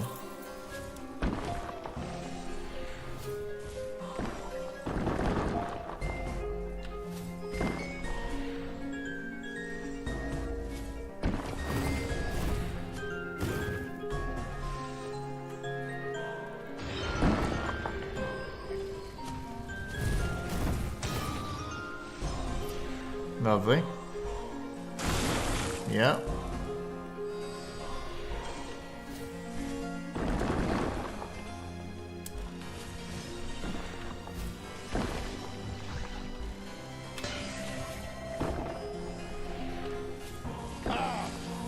No! I am the Prime Magus. Are you? You might have been the first.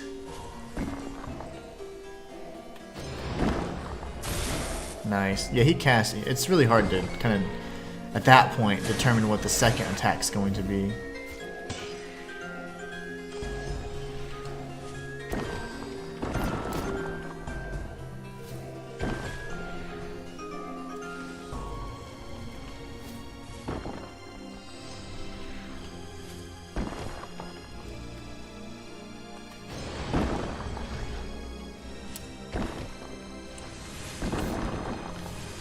Get wrecked. I cannot best you, Curator. Your victory is well earned. Go. Take what is yours. I shall. Alright, so then we can proceed to the next area. We did obtain his staff, actually, which is... call it the Regal Scepter, if I'm not mistaken. The legendary ancient staff of Magron Thumulusis, the first curator. It's really, really good with arcane, holy, and dark, and then it gets a little bit better with fire, lightning, and then ice, poison, earth. Pretty cool. Matthias says, the further a society drifts from the truth, the more it will hate those that speak it. Ooh, that's good. Selwyn Duke, that's very accurate, actually. I like that a lot. That resonates with me. I like that one quite a bit. Where's my hammer charm? That is a very good one. Let's see. We're going to be taking all kinds of damage here. Primarily holy damage, but at the same time, I kind of just want to stick with what I know. So we're going to actually be switching over to the Raven Wing Seal so we can skip some jumps here. GG's. Another well-deserved victory as always. First try, baby. First try. I'm going to edit out every single one of those other losses. And you guys will be none the wiser. But yeah, that's a good quote. I like it. The further a society drifts from the truth, the more it will hate those that speak it. Oof. That truly does resonate with me. We're going to go to the guild hall and purchase a handful of goodies. You know what we could do? And something that I haven't actually done before is we could go out and purchase some heals from the apothecary, or as more specifically the midnight prisms from the black merchant. So we go here and we go towards the docks, and if you go over by Tim, those guys sell midnight prisms, and though they are pretty expensive, I mean, it's pretty good. You're going to be able to survive in an area that's going to be quite difficult to survive in. So let's go to Midlight Prism. We already have 6. I mean, that's sexy. We got a sexy stock of Midlight Prisms. I want them all. So now we have 14. So now there's no excuse for us to die, right? Matthias says, that quote stuck with me too because it's so true. It is. That's why I said it resonates with me. It resonates with me because I see that all the time. More and more you see how untruths and mistruths are being shared, and those are what people follow versus like the actual truth, which is much simpler in many instances. But who knows? People are crazy. Absolute loonies. Alright, so here we go. We're going to jump into the Celestium Gate once again. I think I'm happy with the spell choice, although it does kind of... It's similar to what I'm typically accustomed to use anyways, so it's fine. But we're going to go through here. I do believe... Yeah, we already grabbed the spell. We looked at the staff as well. Now from here, this particular area is a little challenging because you're going to be bombarded and there's traps and everything else. It's kind of a mess. So just so you know, kind of get the layout, we're going to be heading all the way to the right, although there is a pathway we can explore to get all the stuff in this area. Essentially, the whole goal is there's a bridge that you need to then raise so you can cross over to the next area, which is the River of Light. This is just a monastery, so be careful. If you see these little circles here, those are traps, so you do want to be careful. The enemies cannot trigger them, but naturally we can.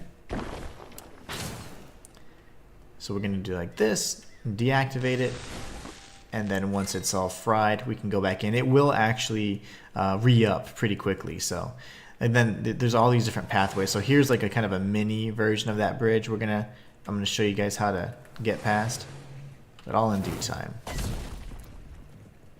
The enemies here don't necessarily like geomancies. They don't necessarily like fire. They don't necessarily like dark.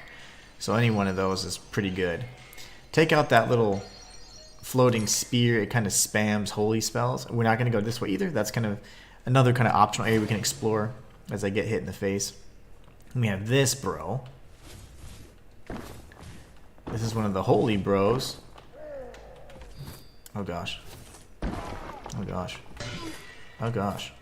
Just kidding. Okay, he's dead. So I want you to see something here. So there's a pillar right on this side, right? You might not notice it as such, but it is a pillar. And this is going to be dropped down. Once we drop this down, there's going to be a set of 2 things that we can use to continue to raise and lower pillars. And then the ultimate goal is to go across the bridge right by that holy knight there, and we'll be able to grab the goodies. But anyways, we're going to continue along this way. There's a really tough set of these flower enemies here. They are incredibly strong because they can inflict all status effects on you. So what you want to do is avoid that. So although they're not weak to geomancies by any means because of their grass-like nature, they still die to it. So nothing like a good fisher to take out the enemies from out of line of sight in a safe distance anyways too. Because once these guys start spewing their little projectiles, they will infect you with everything they got.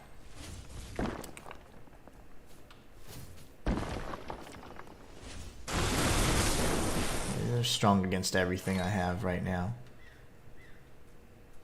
Let's try Winter Bloom. I bet they don't like Winter Bloom. They are plants, by the way. But I do have to get in close. Yeah, they don't like ice. Very nice. I forgot I had that equipped. So anyway, so now we can go around and search for all the goodies here, which is really not going to be much of anything. Honestly, this is more of an ambush. But you can grab anything from the fallen enemies you've defeated, and then we're going to go out of this area. There are blood mushrooms as well. If you've taken some damage, you can take them. We're going to actually come out to an area that's quite familiar, or it should be if you've been following the guide. So once we leave here, we're going to actually return to the Fellwood Bridge area, and there's a cliff that we never got to explore that had some mushrooms hanging over the side. But now we get to actually see what's up here for ourselves.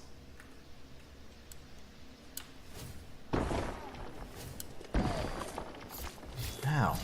What the? Sir, you stop it. Let me cast.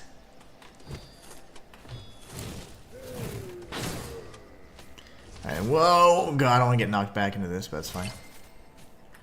Lovely. You know what you can't stop me from doing? Eating mushrooms. So remember, this is the Fellwood Bridge area. We went over there towards the actual bridge itself. Very good. All the goodies. This is where we were first introduced to those traps, and here's the item that was just over the side. We get the melding charm, which after we defeat this enemy, I'll show you what that does.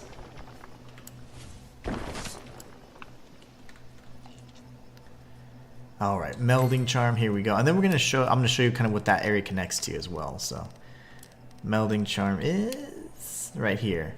10% of I'm sorry, minus 10% of incoming damage per ailment. So depending on the number of ailments you have, so you could use this along with the melding charm as well as the synergizing charm that increases the damage as well, and it'll just do lots of damage, and at the same time you'll be reducing the damage you're receiving. So it's a pretty good setup actually.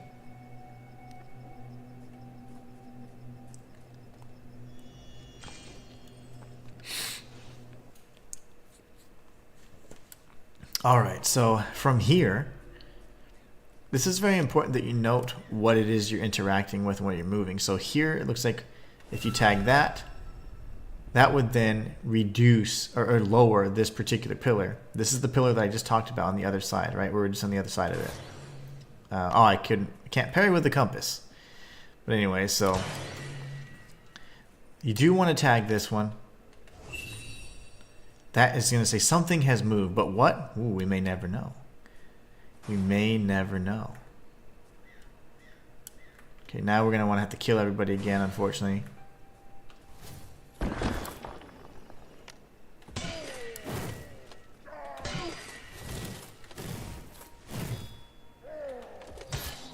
You got me. Alright. We may die in this particular attempt, but it's not a big deal. The key is to remember what we have and have not interacted with. So from there, we're now going to go back to the entrance, okay? Important thing to know is we got to get back to this other side. And there's going to be those enemies that kind of spam all of the spells at us, these little metal enemies, these guys. These guys are terrible, but one fissure or one boulder, well placed, will take them out. Wait for those to kind of dissipate, and once they explode, then you can go in. You're going to see a lot more of that type of magic here soon. More and more as we get to this final area. Okay, so remember that was the ambush. Then we had this little pylon thing over here. This little tower. I don't know what the hell it is, but it's annoying. And we can't actually go up from there, right? But we can go around from this side. So the tower that we raised was this one right here. So we're going to grab this, grab the Drithen 7, and then we're going to circle around. There's going to be a lot of things we can't quite reach, but we'll take them out as we can. So we get the jar fragment from the enemy we defeated. You can grab the spell catalyzer, and then there's going to be an ambush. So take this guy out first from here. Do not scoot up any further. And then now you have this guy to take out.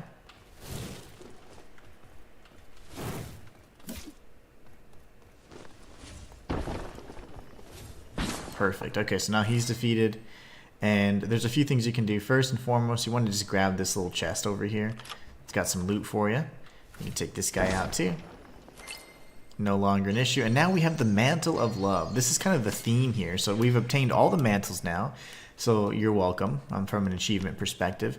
If you go to it, it's interesting because it's different from a lot of the other ones we have. So this one has, it's not designed for combat at all, right? It doesn't have a lot of good defense in that regard, but it does have a really unique bonus that gives you 25% less mana used on passive spells. So that's kind of an interesting build to have. So if you're using passive spells, you get that reduction of mana cost there. Let's see. Yeah, right now the Indigo one's honestly one of the better ones. Let's go with Viridian because it's giving us a little bit more poise. And although we don't have the same magical defense, I'm tired of getting knocked around, you know? I'm tired of getting my spells interrupted.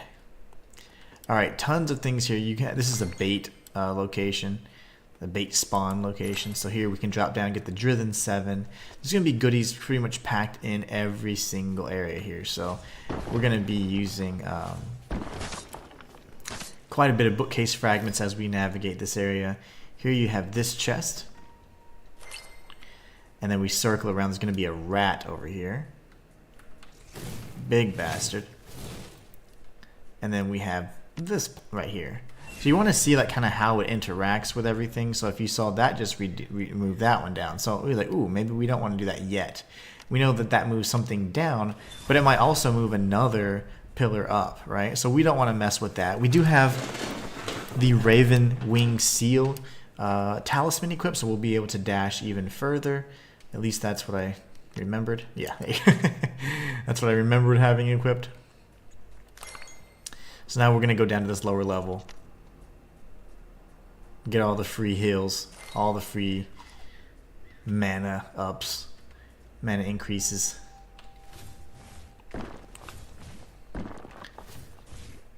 And 4 will do the trick for him. We'll go ahead and use another bookcase fragment.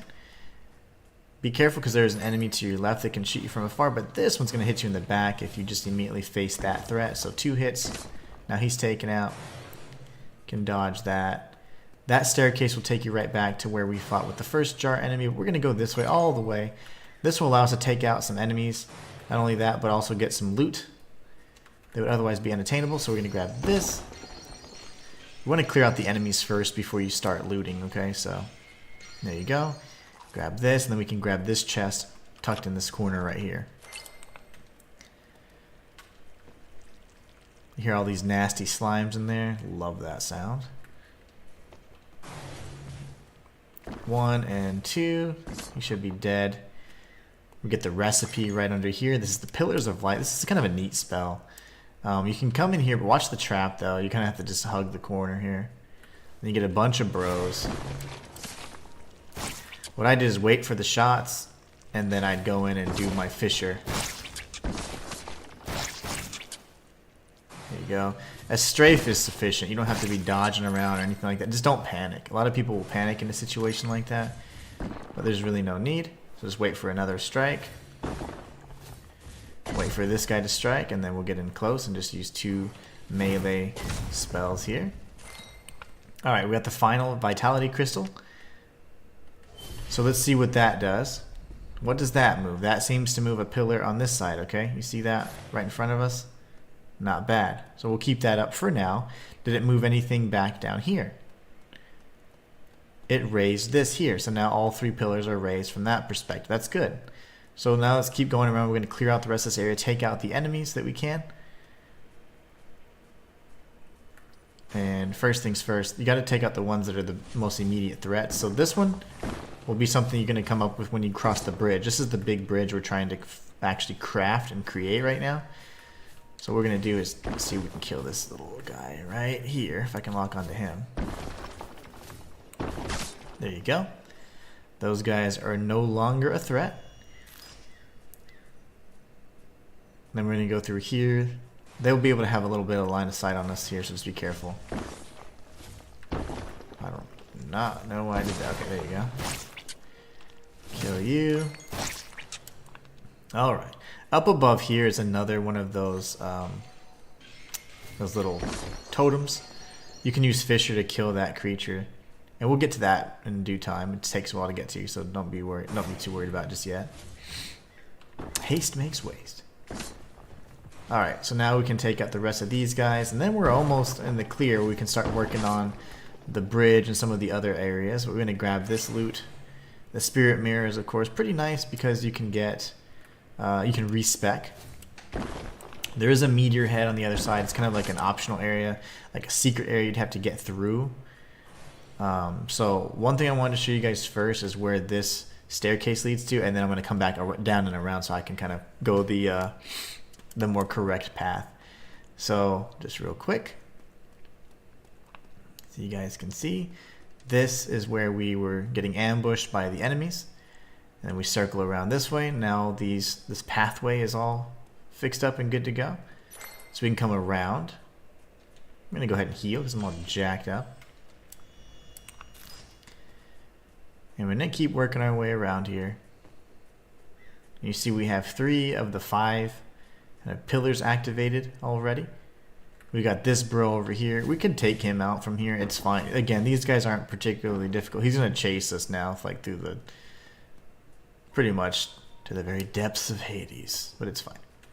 We've got another totem right there, so here you go. And then when you activate this to see what it does. What does it change? What does it do? Buttered sausage. Honestly, just so that you know, you don't actually have to tag any other particular area or item, because you have the Raven Wing seal, which means you can kind of just dash across everything, which is not a bad thing to do. We'll kill him with one more cast. Now he's taken care of. There's some little flower bros down the other side, but we can't really take them out. You don't need any more. You could. This is all you need to actually come across. So you could dash across because of the particular item that we have. So now we're going to go to the left. And remember, that's the way out. That was the way out and around. That's the way, the secondary entrance to this particular area. Watch to the right, because there's going to be a series of enemies. There's going to be an orb, and there's going to be one of these like little sun knights or whatever the hell they're called. We'll do this, take him out, let him kind of have his little items explode, and we'll grab this along the way. You would get ambushed from here if you just came down to that floor area. We're going to go down to the floor where those other flower dudes are, just to grab any other loot that's down there. Alright, so now from here, just watch for traps. There's traps everywhere in this particular area, but grab this, and then there's going to be a chest. This is the Blessed Charm. The Blessed Charm is going to be the final charm we need to collect that achievement, so there you go. You're welcome. Now we have all the charms. This charm makes it to where you're unaffected by curse. So very cool. That means you'll never have to worry about not being able to heal, right? So it's not a bad one to have. Alright, so here you can see more of these traps. You just gotta be careful. What we're gonna do is take this guy out, and then we're gonna drop down. And we'll come right back around for all the stuff. Alright.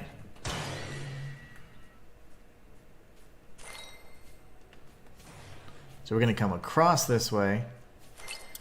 We're gonna kill this dude first if we can. Let's see. That's gonna be a little challenging. Never mind. We'll just take these guys out.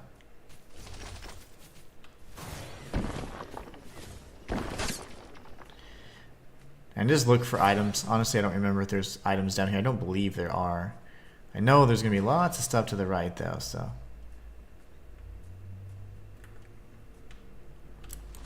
There is a whole room full of these pillars. Gotta be super careful here. You do have the ability to reach this idiot if you can, but we'll be able to get him from the other angle if needed. I love when the projectiles collide like that. That's just insane, that effect. Alright. See if I can reach him. Not quite.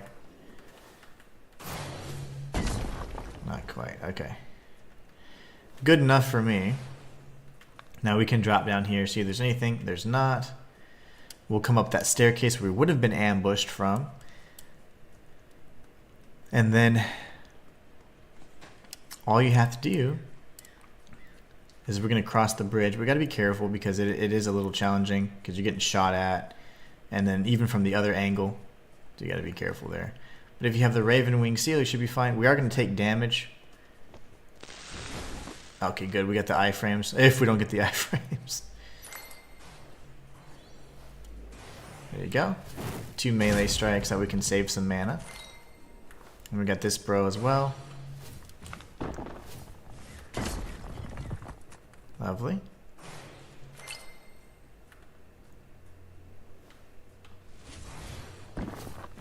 Very good. Okay. Very nice indeed.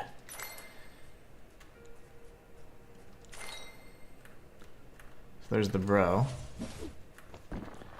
Of course he's flying away.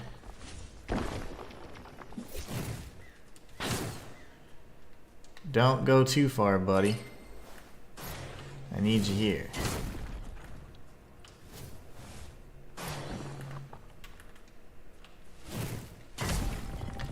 We're gonna heal again, and then we're gonna rush through. Just so you know, there are traps all over the place. So you're just gonna go here and here and here, just zigzag all the way through. Got more Drithen 8 for free. That's great. Let's see if we can trigger this. Got the anomaly. Now there will be an orb we can go ahead and destroy for some free arcana.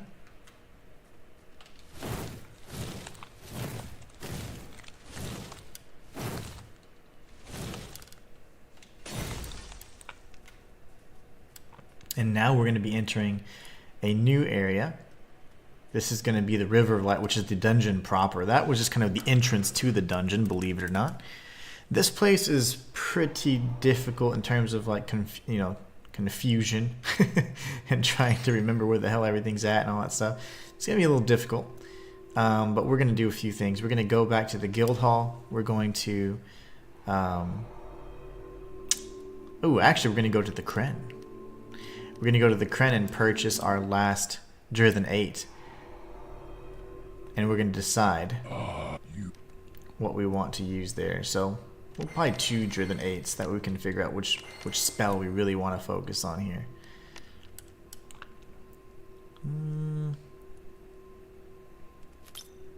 So I just need... Oh, wait, how many do I actually need? I'll need all of these. Yeah. So that way we can decide comfortably if we want to do both of them, whatever. It doesn't truly matter. So here we go. It's just a matter of preference. Do we want to continue using the Regal or the Elemental Scepter? Or do we want to change it out for the Crystal Spear that we had been using for a period of time? So if we take a look and see the difference in damage, especially with the spells we have equipped. So here we have, let's see, Crystal Spear. Gosh, that thing hates darkness, doesn't it? That is grade 8. I'll be damned. Okay, so we kind of, it's fine. We didn't waste it, but the Regal Scepter is pretty decent as well. Don't really have the means to level it up too much. I mean, we could get it up to 8, I guess. But it doesn't really excel like this one does. So if we were to get this scepter up to 8, yeah, that's not bad. We're doing 120 across the board. That's pretty good. I like that, actually. Yeah, I like that a lot. Now it dropped off a bit with the 135, but I'll take it. This is everything we have anyway, so let's just go with this. I'm happy with it. It's a great choice.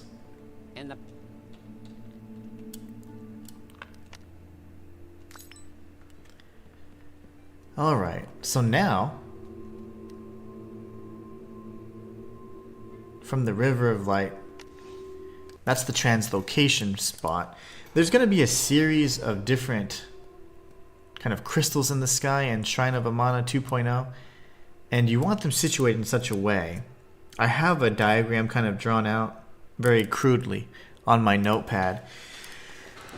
But I think most importantly what you need to know is that if you're going in a clockwise manner, exploring this particular area, you're going to be alternating between red and blue, and finally ending up on red. There are 5 crystals that can be interacted with that will change 2 of the passageways in this area. So we have a bit of a challenge ahead of us in terms of the particular area we're going to be exploring and how we're going to be exploring it. So we're going to do our best to get everything.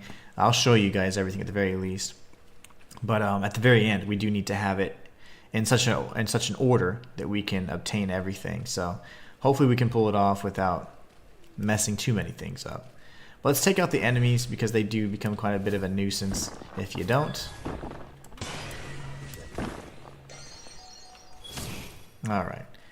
So that one's dead. So you can see right ahead, that's going to be the first crystal we would need to kind of activate to start our little cycle, but that one needs to be red. So essentially, we're going to start with that one in terms of like, that would have to at least at some point become red.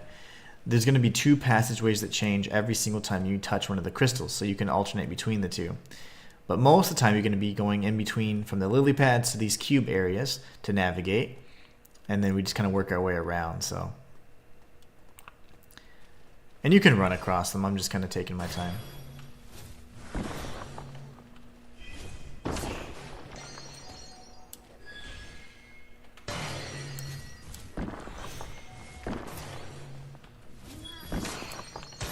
Alright.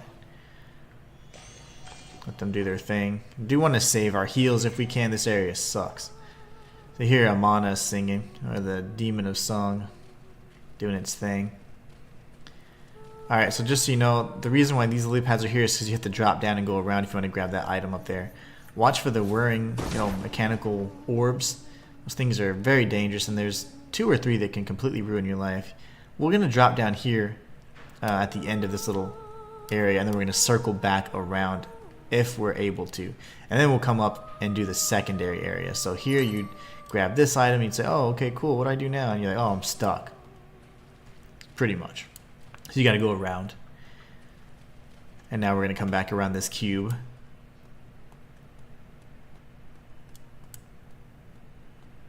There's going to be some of the wisps as well. And instead of going to the top level, we're going to go to this bottom level here. You can either touch this square or you can activate it with your compass. Either way, doesn't matter.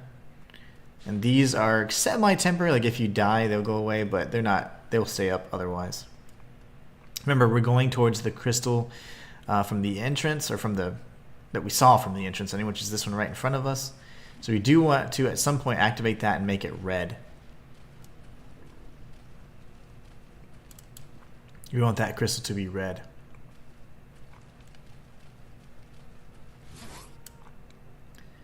So when we do that, it takes us back to this particular area. This is where that first set of creatures was that we fought. And then this is kind of back to another subsection of like the area that we can explore. Technically, we can go and explore it now. I don't want to go too much further from this though, because we're going to start getting confused. So essentially, that's the entrance. We just tagged the first crystal. We can explore this one now, especially if you want to get all the secrets. So you want to try and get, if you can, reach those. These wisps are incredibly weak to Fissure, and as soon as they kind of flash, that indicates that they're going to attack. He's just out of range, but now he's dead. He came in a bit too close. So anyways, this would be like one of the final areas you can explore after defeating those 2 guys. So we're going to circle back around a little bit later, but we can activate this now if we want. It's fine. We will be going there kind of at the very end of our cycle. So just be aware of that, okay? It's kind of just for putting the map together. We'll end here if we pull it off correctly. So now we have that crystal red. So the next crystal we come across, if we're going in a clockwise fashion, right, is going to be the a blue crystal. And we're going to keep alternating red and blue until we get to the 5th crystal, which would of course be red. So here we go. We're just going to circle back around just to make things kind of easy for you guys to follow along with. And that is, of course, the final resolution or solution to the puzzle of this area. The puzzle is you have to get to a central platform that's a lift, and it'll take you to the last boss. But getting there is quite the challenge. So just so you know, the first part would have been activating that right there. Now, if you go and you continue along that way, you're kind of going to be going backwards, essentially, and it makes it really confusing because you have to backtrack. And if you're activating crystals, you can be removing bridges and pathways as well, so it can get quite complex. So here, this crystal would then need to be blue. So we'll see if we can take this guy out from afar. Honestly, these enemies are terrible, so anything you can do to take them out from a distance would be great. I can't use dark magic with this particular staff, so I'm not going to be very effective with anything but. So we're going to use boulders and other elementals abilities that we can. Fissure is actually quite strong, but it doesn't have the range. So here is where it gets a little tricky. Normally, you want to be as kind of calm, cool, and collected as possible, and then go all the way around. But we don't really have that luxury, so we have to do another little cycle if we're trying to grab all the items. So kind of sucks. And that's why I'm saying, like, I may just show you where the items are and how to get them. Because now we have to go from the crystal, we're going to have to go around, kind of a roundabout way, if you will. And that's where it gets confusing. And that's where you can really easily kind of lose track of where you've been and where you're going. And then you don't really then grasp how you need to, the order in which you need to obtain all the things, you know? I find that the most difficult. But yeah, so to me, is it worth grabbing that? Absolutely not. I don't believe it's worth grabbing the holy water or anything like that. It's more so like if you're lost and you're just exploring, yeah, cool, I found some extra holy water. But not a great thing to have necessarily. Wasn't worth it. But you can get a few excellent items here, some of the best. There you go. It only took a few tries, right? So here, just look down if you're not sure if you can, you know, walk across certain areas. We have to make our way back all the way across. So there you could go there technically if you wanted to. That would be the final crystal. It does need to be red. So we can leave it red for now. This here, let me see. I have to get it from this way actually. We're going to remove the Raven Wing Seal too. Can switch back to Zulon's Beak if we need to. But here you can grab this item. Ideally you could circle around. There's going to be an instance where you have to change. Oh wait. Oh, never mind. I'm mistaken. The items and the lights look very similar, so that was not an item. There's going to be an instance where you have to trigger a bridge for this one item that's right behind us. But it's fine. So this, remember I said, would be the last area. Well, we're having to go a little early because I was showing you the item. And I completely forgot that it kind of trips you up there. You can take these guys out. These little mage dudes. Those orbs will explode, and then we can just continue along our way. So remember how I told you that this would be one of the last areas, and now at least we have a connecting point back to this main area here. So now we got to go back to the entrance. And we've already collected a handful of, you know, the items and collectibles along the way, defeated some of the meteor heads as well. So you take this back and you're going to be right back at the entrance. Now we're going to take the upper path. Again, super annoying, but the funny thing about that is we're taking the upper path just to drop down. We have to drop down and activate the crystal near those enemies that kind of themselves resemble crystals. So that is where it kind of gets like, dang it, you have to keep going back and forth. And this, it's a lot easier if you don't want to collect everything, but we are doing something of a 100% walkthrough. So, and when you do it live, it sucks because you don't really, I don't have any notes, you know, and it's just off memory, really. So, okay, so here we go. We're going to jump down here. There will be wisps behind us too, so be careful.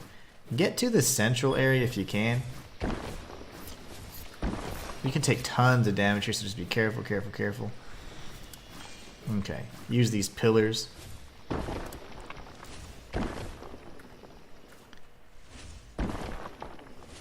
There you go, that took forever. And now this crystal should be blue. So we just dropped off, or dropped down from that bridge there that we've created. And what we need to do is continue working around this pathway. And technically, we need to actually make our way back up and around that bridge so we can mark off some of the other, we'll clear off, some of the other cubes so we can grab loot. But we also need to activate some more crystals along the way. So if we continue along that pathway, the next crystal would need to be blue.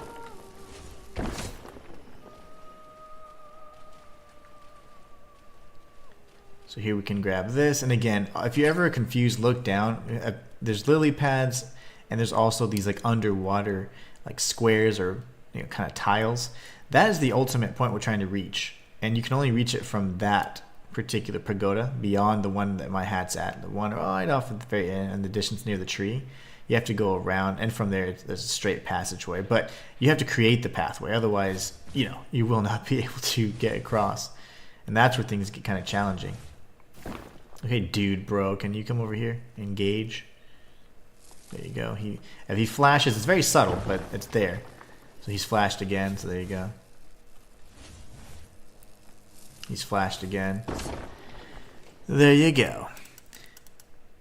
Matthias says, Inhuman, you seem to be a person and a respectable human being that I can trust and value your thoughts and opinions. So with that being said, how concerned should we be with the rise in digital currency? Ooh, yeah, in regards to the Book of Revelations, I don't know. That's something that I often think about, and it's something that I'm not really comfortable with, to be honest, and like personally.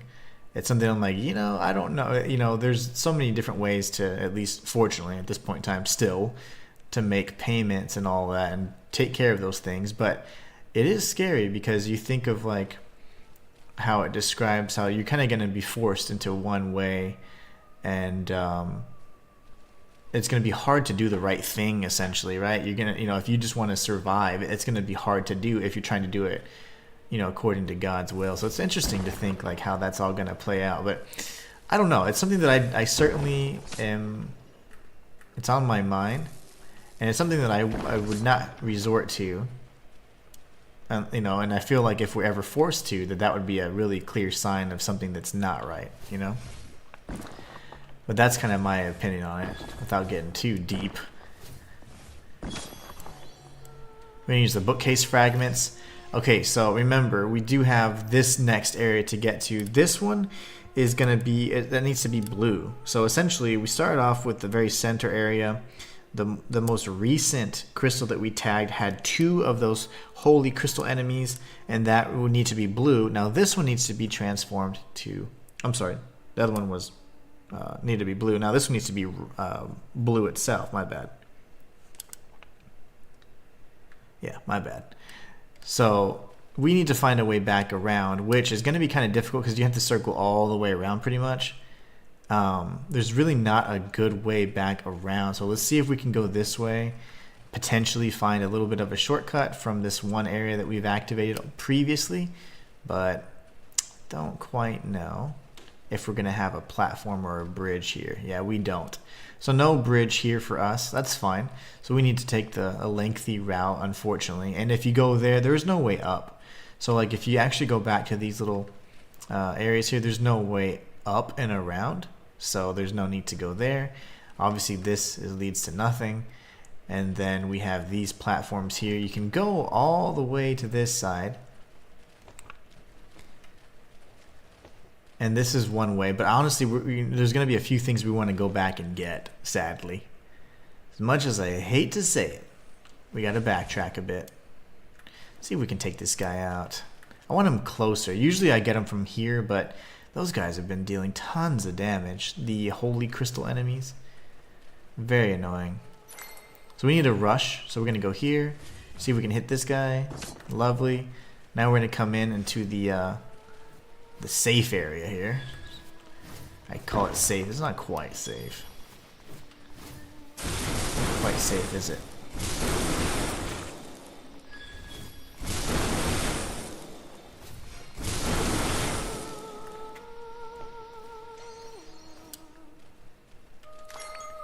Let me take this fool out. He's coming our way. Oops, I did not mean to. Maybe not mean to change. Let me see. Okay. We need to see if it's something we need to change, actually. Really, Broseph? Thank you. Okay, red, blue, red. So this one should be red, actually. It should stay red.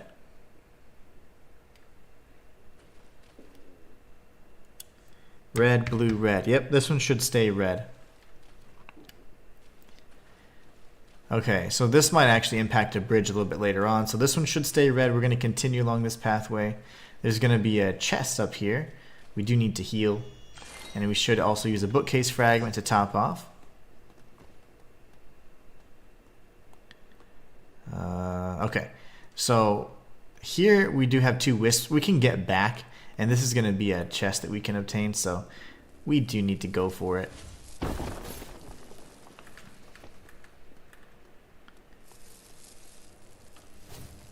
That's one down. Once we dodge this, we should go ahead and rush and get the second one down. Very good. Oh, that's right. It's one of those dummy chests. Love that. Love that.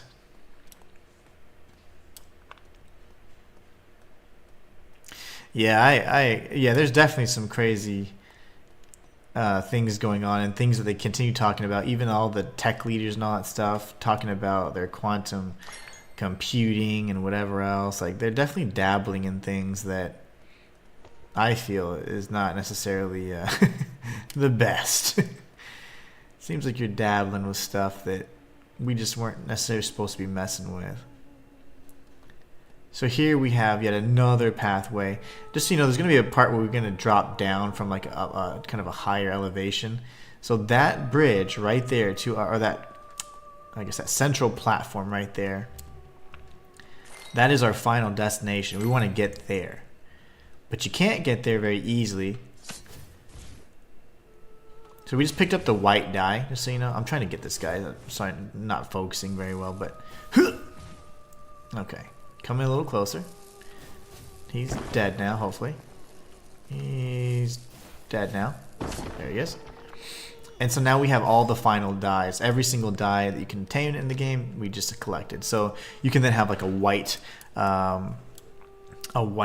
uniform now, which essentially is the standard uniform for the Mantle of Love. So kind of cool in my opinion.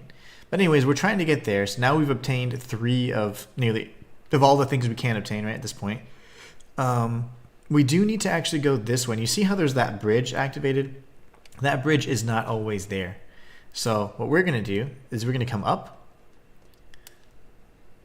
Oh, no doubt. Matthias says, also thank you for sharing your thoughts on the matter. I appreciate you answering my question as always, of course. I always try to. Sometimes I got to be more PC, you know.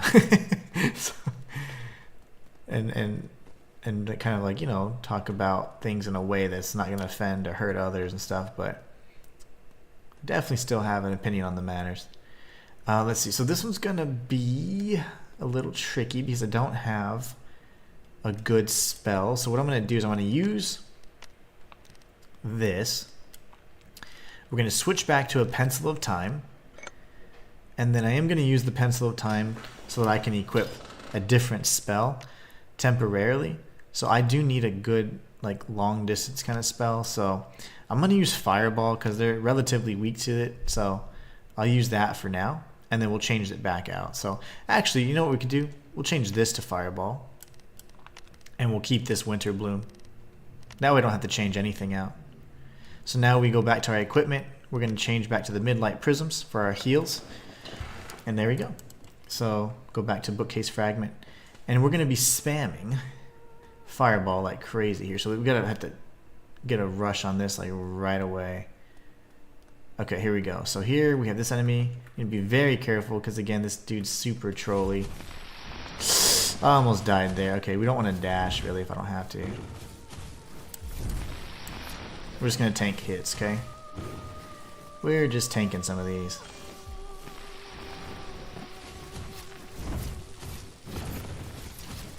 Alright, I died anyway. Son of a mother. All of those silly little hits. And we'll have to kill him again anyways. That's super annoying. That is super annoying. We actually had cleared out most of the area too. So that's fine. That happens. Spammy McSpammerson, man. Good gosh. Well, that sucks because now we have to go through most of this area again. I'm going to try to avoid some of the enemies. Oh, that's annoying. Okay, so... Well, now we go this way. And essentially we have to get back to that platform where there's a cube resonator. And we'll get there in due time.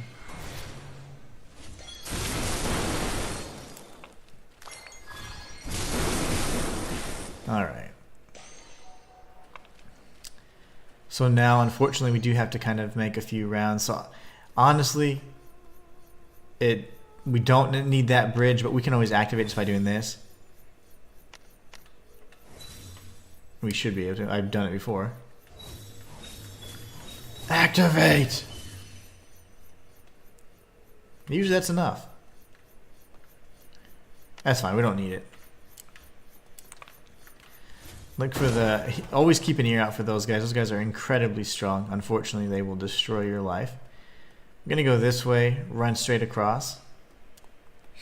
We weren't able to explore this upper level because of, we had to take a little detour. But now we can go back up and we can grab this loot. So we would have had to go around for that. Fortunately, we don't have to do that anymore. Let's see here. Trying to get my bearings. Because from here, then we'd have that blue crystal. Then this one would be red. Okay, very good. So we can actually drop down here. Be very careful.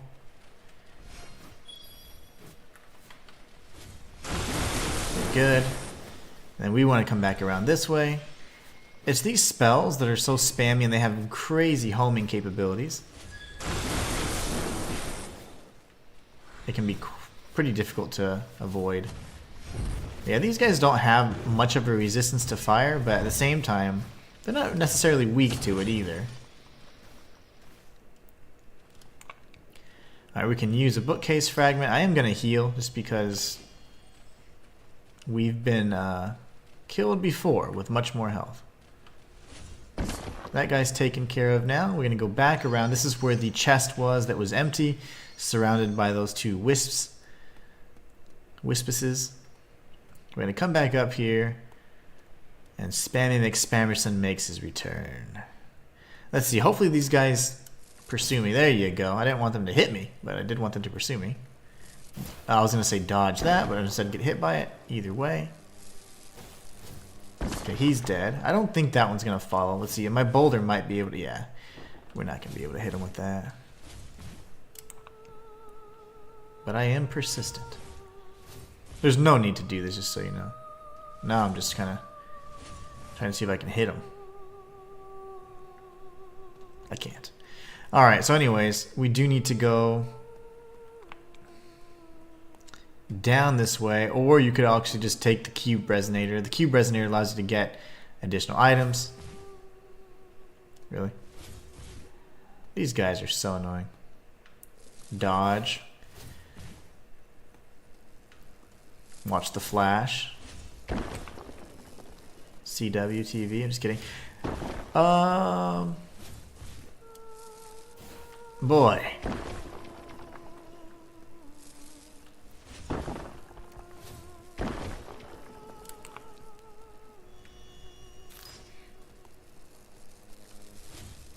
There you go, buddy.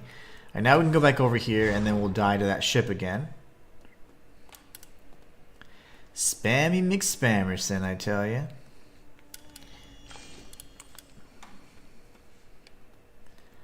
So this crystal will need to be blue. Alright, let's see if we can get this bastard. That was super annoying. As you may tell from my voice. My tone.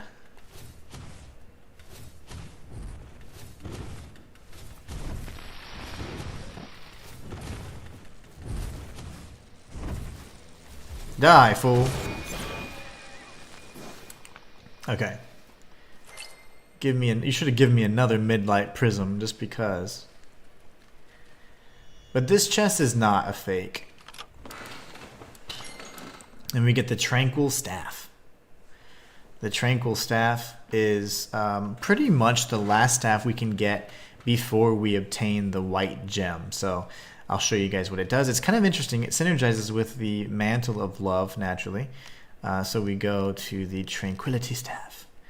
A sacred relic of the ancients, one of precious few that remain. Passive spells cost 25% less mana to cast. So essentially, if you have this plus your mantle, now your passive spells are 50% less mana. So it's like there's going to be a really high reduction of the cost for you. So it's really nice to have. Anyway, so we're going to carefully navigate across these tiles.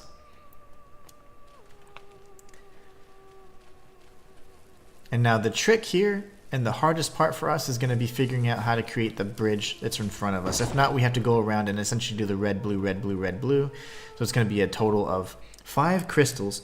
And starting off with the from a clockwise perspective, you'd be going red, blue, red, blue. So if you see here, there's no bridge. We need a bridge here. So I believe, if I'm not mistaken, this crystal that's directly in front of us where my hat is pointed right there, over by the tree. I do believe that would create the bridge. So that might be sufficient. If not, then yeah, we gotta just go back, kind of mess around with the order a little bit and see what we can change.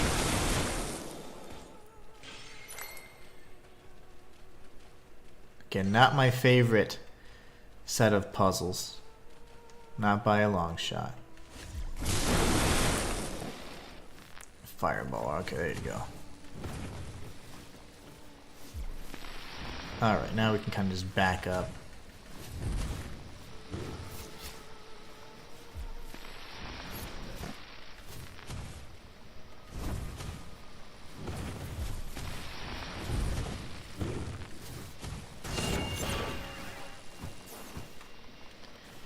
Alright, that was dangerous. Okay, so now that we're out of that mess, you can go around, you see this idiot there. He can't really do anything to you right now, so don't worry about him. Can grab these goodies over here. And remember, we need to create a bridge to this, so that would have to be, we'd have to have a bridge connecting to that particular location. So right now, we can't necessarily reach that. Nice. There you go. Gotta take this guy out as well. He'll be next. Very good. Now we can use a bookcase fragment, top off. And then we're gonna grab this item here. Again, this area is crazy. I like it, but it's pretty tough. So this crystal should end up red, but I am going to actually prematurely activate it to see if it creates a crystal for me over there. I mean, a bridge for me over there. If it doesn't create a bridge for me, then I'm going to come back, activate this, and then we're going to kind of mess around with different combinations until we get a bridge for this crystal that I need to reach on this side. Remember, if you can't really see, just look down, and you can see the tiles much easier. As you get more familiar with the area, you kind of just be sprinting around these lily pads. Not well advised, though. Not strongly advised. Let's see. I don't see a pathway, so I feel like we need to go back and change something up again. So no pathway here. It'd be straight across. So that's unfortunate. We will need to then go back, and we're going to start experimenting with different combinations. What we want to do is look to see if there's any crystals that appear around this particular area. So the bridge back there is still up. So maybe if that bridge comes down, then that bridge here will come up. So the bridge over by the boat creature, whatever it was. Alright, so let's look down a bit so we can get a better view of these tiles. But yeah, the tricky part is, of course, trying to get the bridge. The order now I have memorized, so that's fine. But the way to get that bridge to that, you know, that's going to be a pain. So that will need to probably be blue off in the distance. So we'll find a way to trigger that to make it blue, and we'll be in good shape.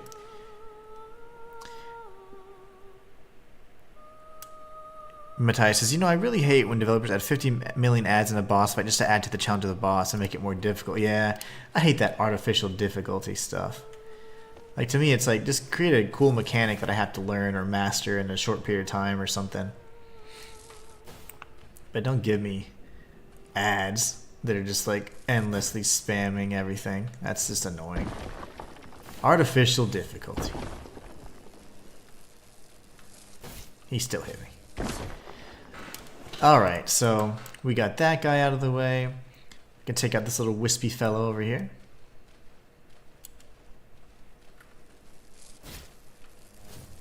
They hit really hard, by the way. Alright, so let's take a look and see what do we need to change to make that area blue. There's also this item on top of that. There's going to be a bridge that goes all the way across, and you can drop off and get that item. So we'll see if we can do that as well. But alright, first things first. When you go this way and you're actually kind of finalizing this area, this bridge will be intact, and then there'll be another bridge to the central platform. So we're not quite there yet. We know we're very close. Let's see if we tag this crystal, what changes off in the distance. Look up in the sky and you can kind of get an idea. I want that one to change. That one right there in front. Oh, you can't see it. So that's not doing anything for me.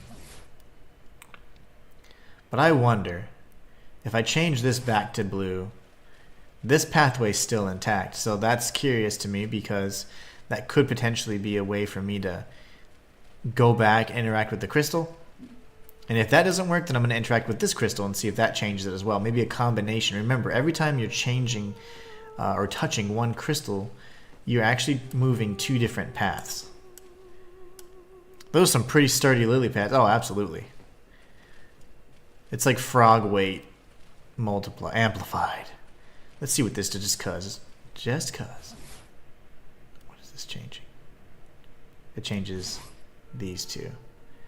Okay, well let me just see. That doesn't seem to be the right one, but this is where the trial and error takes place. Aside from this though, the actual pathway to obtain all of the, or you know, the crystals or whatever, it's the pattern that I've told you. It's from starting from the central crystal nearest the entrance. If you go clockwise, it's just red, blue, red, blue, red. I don't see... See, that bridge is still up, and that's the problem. That bridge needs to come down. I do not see a pathway here. You can usually see it pretty clearly through the water. I don't see it, though. Let me just double check. Could be a trick of the light. Just kidding. Yeah, it's not there. Okay. So, we are going to try and then tag that other crystal. I don't believe that'll be the trick either. It's going to be one of the further crystals, sadly. That way we'll have to circle around, because it's going to be one of those, like, trolley kind of puzzles. But yeah, once we're done with this, we're in the final stretch for sure. Alright, this again doesn't actually impact anything on this. It only changes these, so I don't think that has any impact on it, so I'm not going to even mess with that. It's not going to do anything for me. Okay, so let's just go back. Tag that crystal that we just activated, the first one I should say. We should have a path back to it.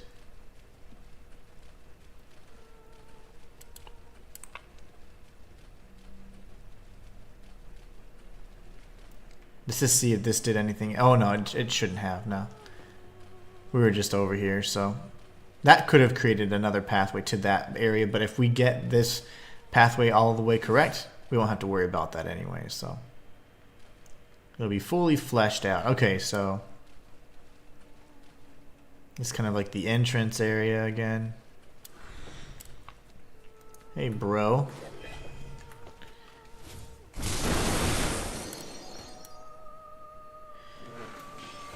Oh, man. Yeah, me too. I can't believe that. People are so unfair to animals. It's like animals don't have the choice. You know what I'm saying?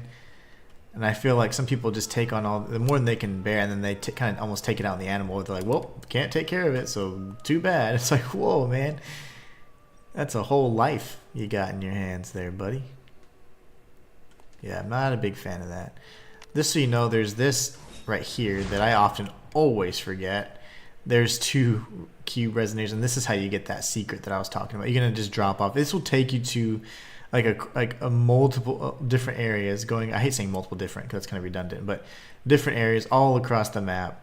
It's pretty cool actually. So we're gonna drop down and we're gonna come right back up with the cube resonator, but of course I missed. Take me. All right, here we go. This way. We'll drop off to the left. Yeah, people are very, very harsh on their animals. My wife wants to start a little shelter for cats. And I think that's definitely something we could do and should do in the future. But I was raised on a ranch, so it was funny because like animals, the companionship wasn't a purpose, you know, and at the time. But being with her, she's taught me like, man, animals are really like, they're not just to do, you know, designed to do things for you. You know, they're actually pretty cool. They can just be companions. They can just be there to be pet, and that's fine. So this is kind of the last string of items you can get, and that's the upper pathway here. Watch out for these wispuses. That is the final Drithen 10. If I'm not mistaken, we should have 6 now. Alright, let's just double check. Oh my god, hold on. I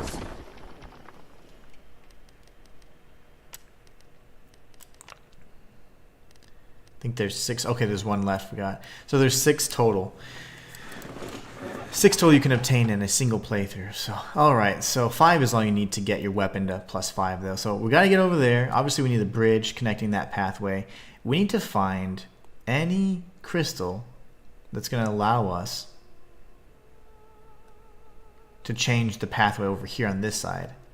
So let's see, we should be able to drop down here. Watch for that, because you can fall right through that hole that I almost missed. Oh my, I almost didn't miss actually. Yikes. That is not what I was trying to do. But it works. It's a good spell. That is not what I was trying to do though.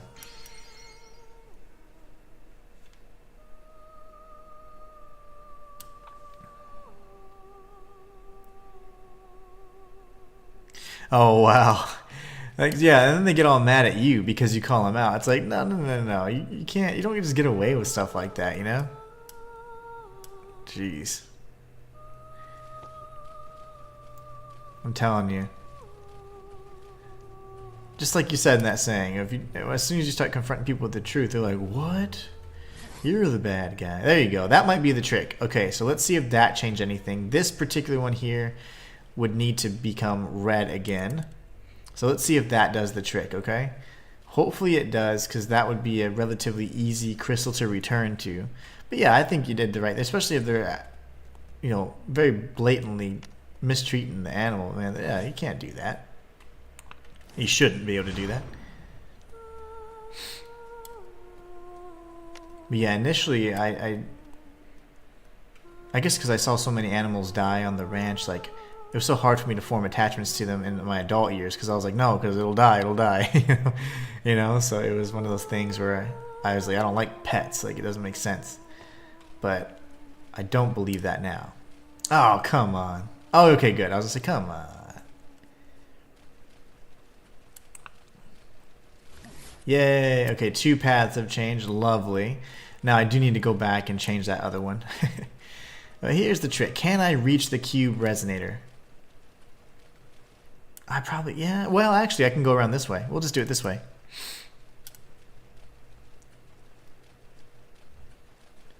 Oh, especially, yeah, I agree, because the animals don't have a choice. It's the same thing, like, you know, being a parent, like you just said.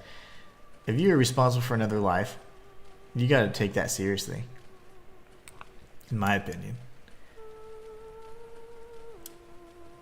That's like a privilege, you know? Okay, that, I hope, was it. So what we're going to do is we're now going to circle around, do the whole path. This should be the way around it. So this would probably be the cleanest path you can find anywhere if it works on the intranet. Because otherwise you're going to be running around different areas and all that. But the pattern is from the very first one, red, blue, and then ending with red. When you're trying to activate this final crystal, the problem with it is you're not going to be able to reach it. So you need to reactivate the crystal near the wisps in the false chest and circle around, because they have a clear path for you to circle right back around. So after you have the bridge to tag this crystal, you go back and you retrace your steps. Then you can go forward all the way around, continuing the kind of the counter or the clockwise exploration you've been doing. And then we should be able to reach that, which would be a very special item once we go towards the main area, or our intended path anyways.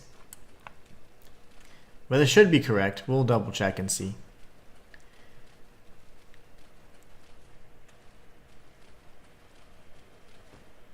If not, we're just going to randomly and blindly choose different blocks until I try not to lose my mind. It'll be fun. Lots of fun. Alright, so here we go. That's the original crystal that I always kind of use as a reference point. And we should have a bridge connecting here. Very good. Hello, brethren. Brethren! Don't. Just keep getting stun locked and die. So here you get one of the best items in the game. That, of course, is the Lost Tome. Remember, we've been using pages of the Lost Tome. Now that we have the Lost Tome itself, we are kind of amazing. So the Lost Tome. Although the grimoires are the peak of magical power, all books written by the ancients have magical properties. This particular tome contains hymns of midnight, and the reader of these sacred words cannot help but feel the tug of the drowsy haze. Gosh, I can't read. Return to the library without losing arcana. This is like your aged feather or any, homeward bone, but it's permanent. So you'll never ever have to do it again. And there you go, guys. We are amazing at the game. We have guided you through the Shrine of Amana 2.0, River of Light completed.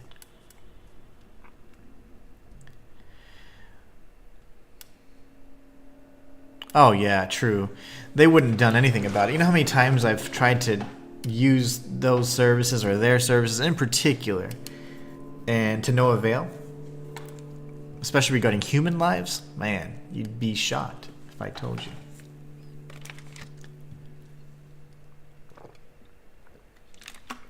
I love it. We have now entered a new zone, the final zone actually.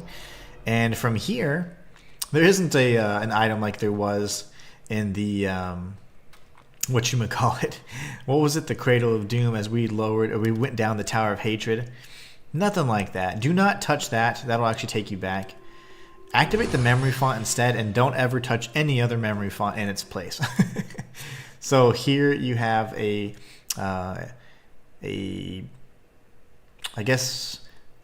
teleportation portal, or that'll take you back to the library, but you don't want to use it yet. It is a translocation area. At last, step forth, Curator, and let us speak, as only ancients can. Okay, so that's where we're presented with a choice, right? So we're going to have to choose whether we want to speak with her or whether we want to enter or combat her, right? Like fight her. Or combat her, I guess. So what we're going to do is we're going to take the white gem. At this point, we've now obtained every single gem. And I'm going to show you guys how to get the best item in the game. So now we have all the gems. White gem. I'm just taking notes for myself here so I can make a video for you guys showing you how to obtain all the gems. 242. Alright. Now what we do is we're going to return to the library. From the library, we're going to go to the Church Undercroft. From the Church Undercroft, we're going to run past this kind of little demon here, and then we're going to go to the Craglands, and we're going to find a very specific dungeon, one where, at this point, hopefully you would have found the very first Titan. So 2 boulders will do the trick. We're going to run straight through, and we're going to head towards that particular, I guess it's a dungeon. It's like a sanctified dungeon, if you will. Very, very important. From a lore perspective, anyways. Here we got this guy. Watch the mine to the left. Remember, as soon as they start trembling, that's just a great opportunity to start your parry. Boulders or geomancies in particular are these guys' weaknesses, because they are birds. So if you think about it, right? Kill 2 birds with 1 stone. Alright. As the parry kings, we can continue along our path, and then we'll take out the urchins over here on this side. These urchins are weak to fire. That enemy is unique. That's an enemy that I've only seen 3 times in the entire game. It's pretty cool. I'm glad you guys get to see it too. I thought they were very special, but they don't seem to be. They just spawn in certain... I thought it was rare game, but it's not. Not quite rare enough.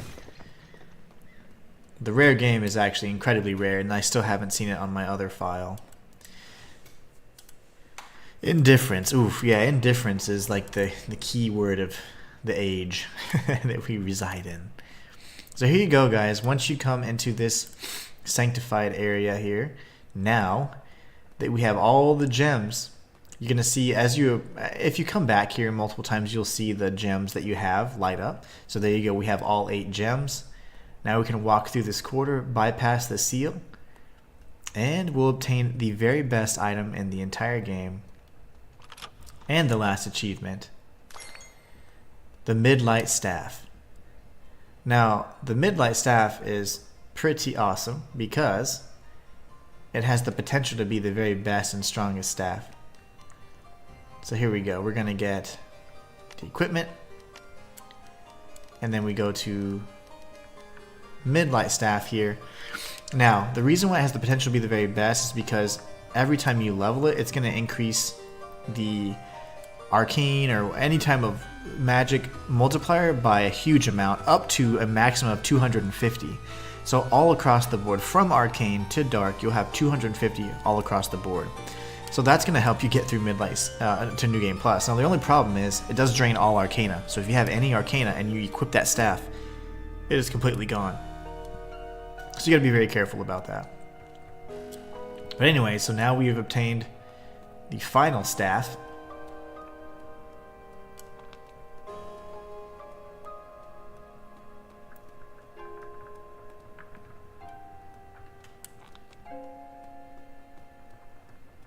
Now we can leave this area. And there should be one final hunt for us to complete that's not the rare game. Because remember, the rare game is essentially, it's just going to be kind of RNG based. There's not anything you can do to kind of trigger that particular encounter. So you just have to keep playing. And as you're exploring these open areas, hope to find, I'll just tell you, a unicorn. And that's just one of the many types of rare game you can find. Ultra rare game. So we're going to go into the Hunter's Lodge here. Come. And the Golden Goose I've already started. Okay, very good. Unholy Monstrosity is what we completed in the Wastelands. So we get the second Triad Rod. And that should complete our achievement. So we obtained the achievement, but I accidentally closed out of it because I was thinking I should have obtained it. That's why I ran in here really quickly. So now we have all the rods or staves in the entire game, and now we got the Golden Goose left. So Golden Goose and of course the ultra rare game. So I'm going to show you guys how to get the Golden Goose. So all we need to do is use the Lost Tome. Matthias says, I hope your sinuses get better with the medicine you take, and I imagine growing up in a hot, dry environment for a majority of the year, and then all of a sudden getting winter to throw a curveball. Yeah, Texas sucks, man. Like, the weather is so unpredictable. Oh, it's so annoying. It's very extreme at the wrong times, I think, is what it would be best to say. But man, it's something that makes it really hard to adjust. And I've lived here my whole life. So we're going to the, we need to go back to the castle environs actually. So the best way to the castle environs is through the Midnight Parliament. But since we're 100%ing everything, we have not visited the Owl Male guy for the final time. So let's go ahead and see what this dude's talking about. We got this, an unusual letter which means, that's just talking, that's from Mesmeron. And the Queen of Light has summoned you to her tower. Very nice. So now what we're going to do is from the Midnight Parliament, remember we have the portal right there. We're going to go to the castle environs. Best way to get to the castle environs from any area is to go right to the Owl Gate. So we're going to take the Owl Gate. And now we're in the castle environs. Remember, normally we like to head directly left, and that's precisely what we're going to do this time. The only time you ever need to go this way is if you're going into the tunnels area or another dungeon, or if you're going to go to the lake or St. Hedgemont right back from where you came. So let's take this guy out. It's usually just 2 hits with Ignite. Make quick work of him. You can take out this bro as well. And then we're going to be coming up here. This enemy is going to be, this particular Golden Goose is super annoying. So what we want to do is make sure we have all these enemies cleared out, because it's going to be running around in a super annoying path. You guys are going to love this. You're just going to love it.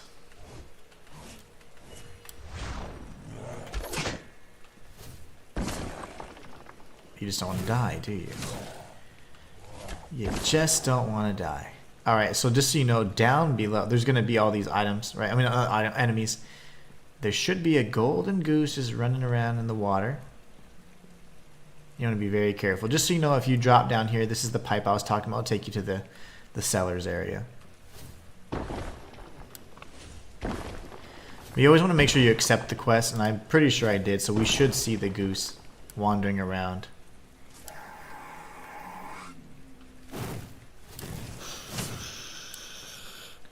And he always wanders in between all the enemies and does all this fun. There he is, right there. He's being a little bastard already. He will run around that path pretty much indefinitely. So we're going to heal because I don't want to die on accident, just not paying attention to my health. But anyways, yeah. He's going to run around a path that goes right back down the steps and next to all these enemies. So we're going to kill all these guys first, and then we're going to run around and chase them 50 times. I tried using so many different things, and it just didn't quite work. It's just a matter of getting in close and hitting him and knowing his pattern. So I do believe he's left the scene. There he is. He's right there. And a lot of the magics, the ranged ones in particular, they're just, you know, shy enough in the range to not reach him. So it's great. See? The ones I equip anyways. Lovely. Okay, great. I'm surprised this guy isn't coming to kill me yet. Why aren't you coming to kill me? I'd expect nothing less from you, Mr. Wispy. Okay, so now we gotta go right back up and around, right? This way. And he's gonna be right back where he was. So Matthias says, believe it or not, I lived in Arizona for a period of time. And oh my goodness, I don't know how anybody can stand that extreme dry heat for a majority of their lives. It only lasted 6 months, and even that was too long. You know, the funny thing is, I would live in Nevada or Vegas, or I'd definitely live in Arizona. But any of that dry heat, I love that stuff. That's good stuff. I love me some dry heat. Get out of here, kid. Okay, I missed. Dry heat is the way to go. Humidity, I can't stand. You mother. So this guy, he's going to do this. Ugh. I always missed him with Boulder. I didn't hit him once with Boulder, so I hit him with my other magics multiple times. Ignition or Ignite was the only one I was able to successfully ever hit him with. Okay, now he's up there. We're going to go back around to cut him off every single time. And we'll take on this golden goose. What's up, Martin? How are you doing? Good evening to you as well. It's only 12:47 and where I'm at in the world, but it's still technically afternoon, right? Where'd Bro go? Okay, he's probably back in his little spot. Is that him? I think that's him. This guy.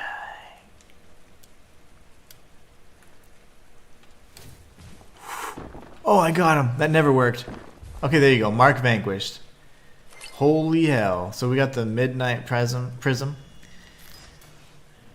How are you doing today? I know you had to wake up early for work, but hopefully doing good. Go back to the Church Undercroft. We are going to go back to the Craglands and that particular guild or cabin.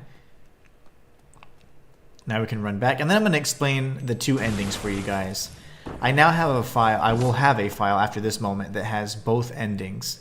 One that shows the ending that I would consider the standard ending, and then one that I would consider the alternate ending. I completed both on my other file, but then I went back and I reloaded a save that had a file that just kind of made my completionist, kind of satisfied my completionist tendencies. And then this file is going to be the alternate ending that I feel might be the canonical ending. There's been a lot of interesting choices and dialogues that we've had with some of the major characters in the game, Magron and a few others. Lestra's going to give us some really interesting dialogue as well, and we're going to be figuring out kind of what path we want to take. I will explain precisely how it needs to be done, so you can obtain both endings. But because I don't want to save scum necessarily, I can show you how to and do it. So we'll show you guys how to get all the endings, okay? So essentially, if you're following along the guide, you would have obtained everything we've obtained so far. We have every single item at this point. Done. So now we can go ahead and collect our reward for the golden goose, and then this one's going to be just ongoing at any point in time. So we've achieved we completed all of the hunts, so that's, you know, one of the final achievements there. So now we can use the Lost Tome, and from here we're going to return back to the library. You're more than welcome to purchase whatever items you need. And honestly, if you're going to be facing off with the boss, so Alestra, there's two different options, right?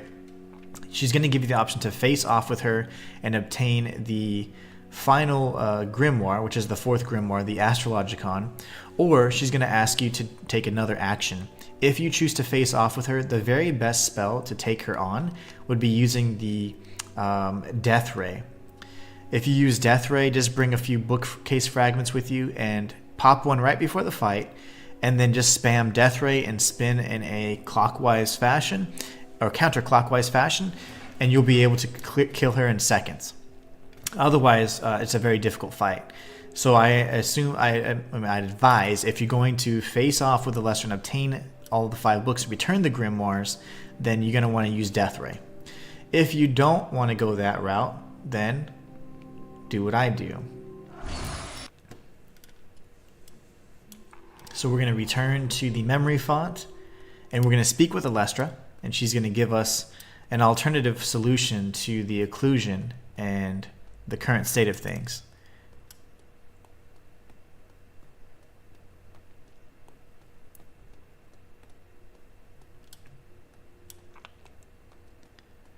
So here we go. It says talk. So, here you are. The other grimoires are all accounted for. Each lord has faced your judgment, save one. And so, I can resist you no longer. At last, my time has come to face you. But, whilst your hand is yet stayed, I would ask you, simply, to listen. For my words carry the truth of sunlight and midnight, both. You know this world is broken, fractured to its core. You have seen the chaos with your own eyes. And all know who is to blame, do they not? We lords, We doers of terrible deeds. Who in this realm has not heard of Alestra's great crime? She who stole the sun from the sky. If that is all you see, then so thick is the darkness clouding your eyes that not even my light can expunge it. So, challenge me if you wish. Slay me and return the grimoire to the library. Ascend and join our fathers in midlight eternal. Your destiny fulfilled, the ancient laws upheld. Or join me. Lend me your hand. Help me remake this world as only we can. For we are ancients. Our people were the very makers of the grimoires. We have the knowledge. We have the strength, the light, the truth. It is simple. You must take up the grimoires and bring them here to me. Think on my offer, Curator, for we are the last chance this world will get. All right, so now we have an alternate solution. We can either slay her, and if you cross a certain threshold, there'll be symbols showing that a battle's about to begin. Or we can obtain the grimoires, steal them from the library, and then deal with the library itself and kind of usher in a new age. So at this point, what you would want to do is you'd want to create a backup save if you want to see, obviously both of the endings, or if you don't want to have to go through a New Game Plus. But ultimately, if you don't go through New Game Plus, you won't be able to obtain the secondary boss souls you need for nearly every school of magic to learn the higher level spells. So you will need to do a New Game Plus, beat the bosses again, and then you can craft the spells that you're lacking. But anyway, so what we're going to do is we're actually going to return to the library. And now we have this option we can take. So here, as we approach, it says Steel Grimoires. We'll get some dialogue. With this action, thy fate is sealed. This world is forever doomed.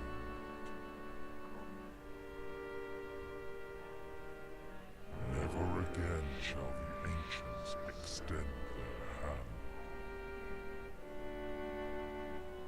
The Midlight Gate is closed. Be gone, accursed Curator. Do not return. Alright, so obviously he's a little upset with us. What we want to do is equip some spells here that are going to help us deal with that threat that we have. Pretty difficult enemy in my opinion. I had a tough time figuring out what the weakness was, and funny enough.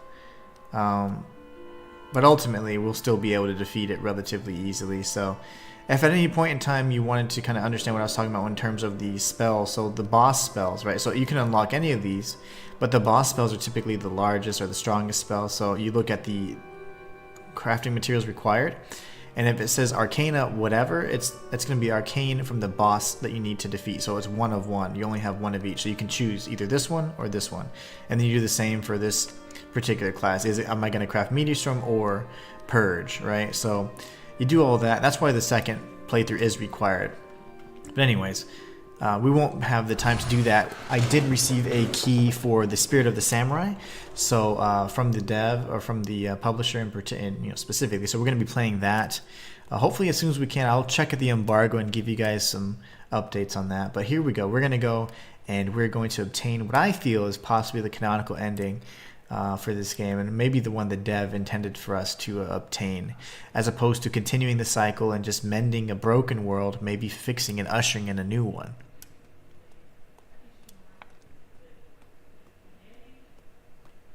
At last, ultimate power wielded by the last two living ancients. Together with these grimoires, we will remake this world. The chaos of 3,000 years, the Midlight Age, the ancients.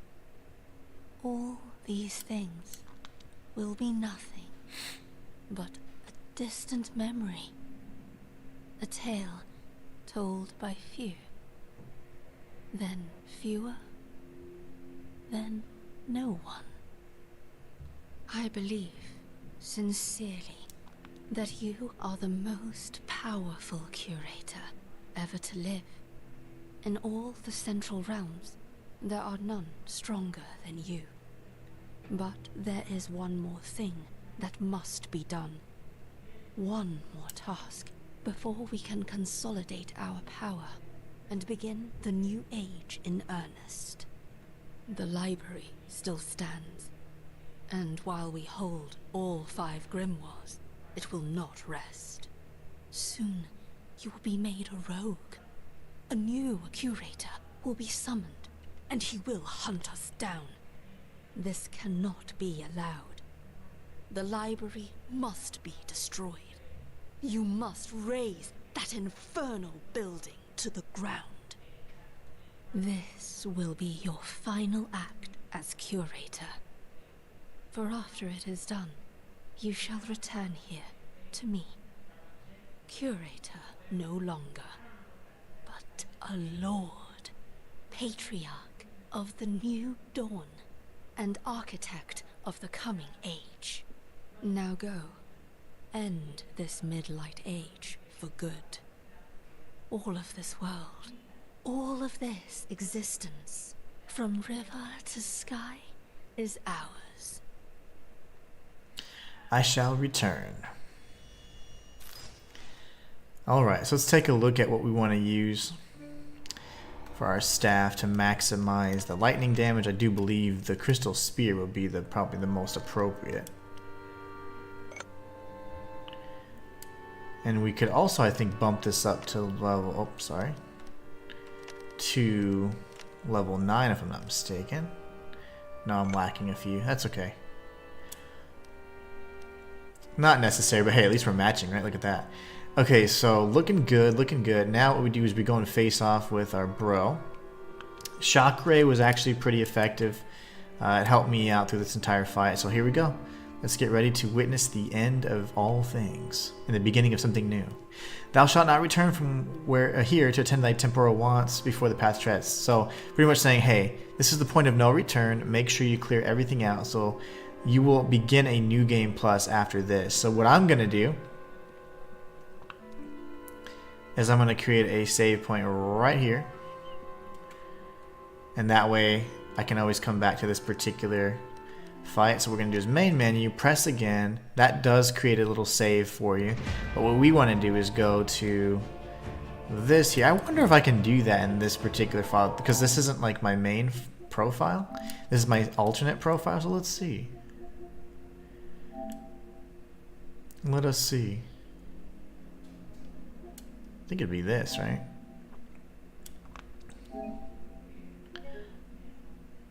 If you want to use your save data on another console, blah, blah, blah. Okay, whatever.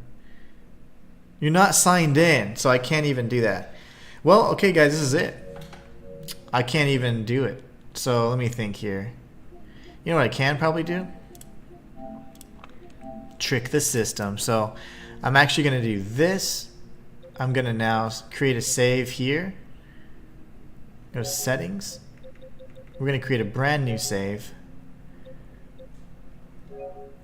I don't know if it, why do I keep going to PS4? That's my problem. But anyways, we're going to go to this 12 to 732. Ooh, no, that's not good.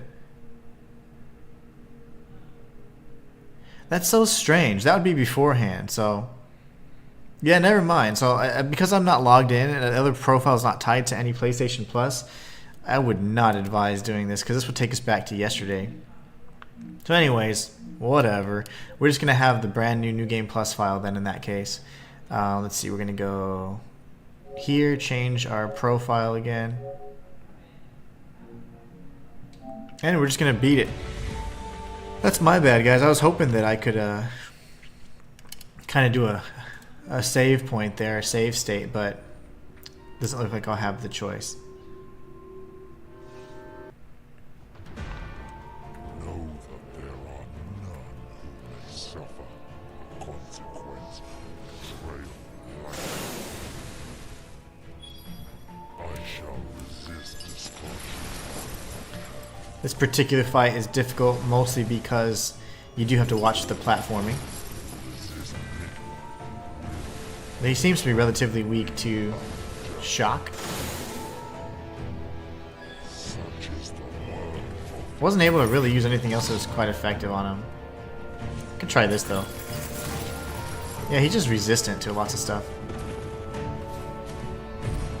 It's a faster cast, so we can use it. I used lightning the entire time and it worked pretty good. This is the most amazing song in the game, in my opinion. Really solid. It's the same intro song that we hear whenever we boot this up every time.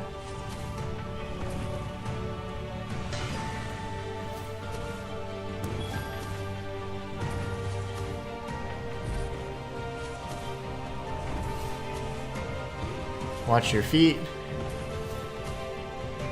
Mind your footing.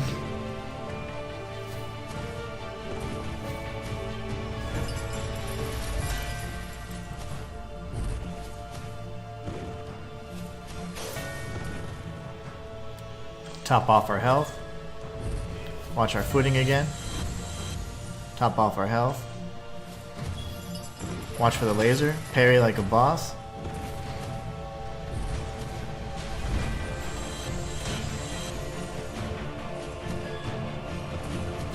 So fireball is good too.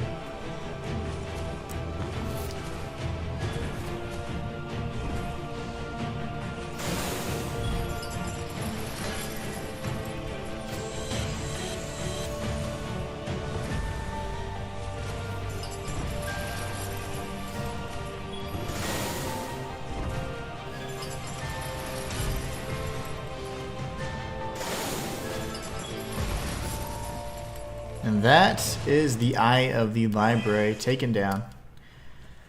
So as the library dies, or is destroyed,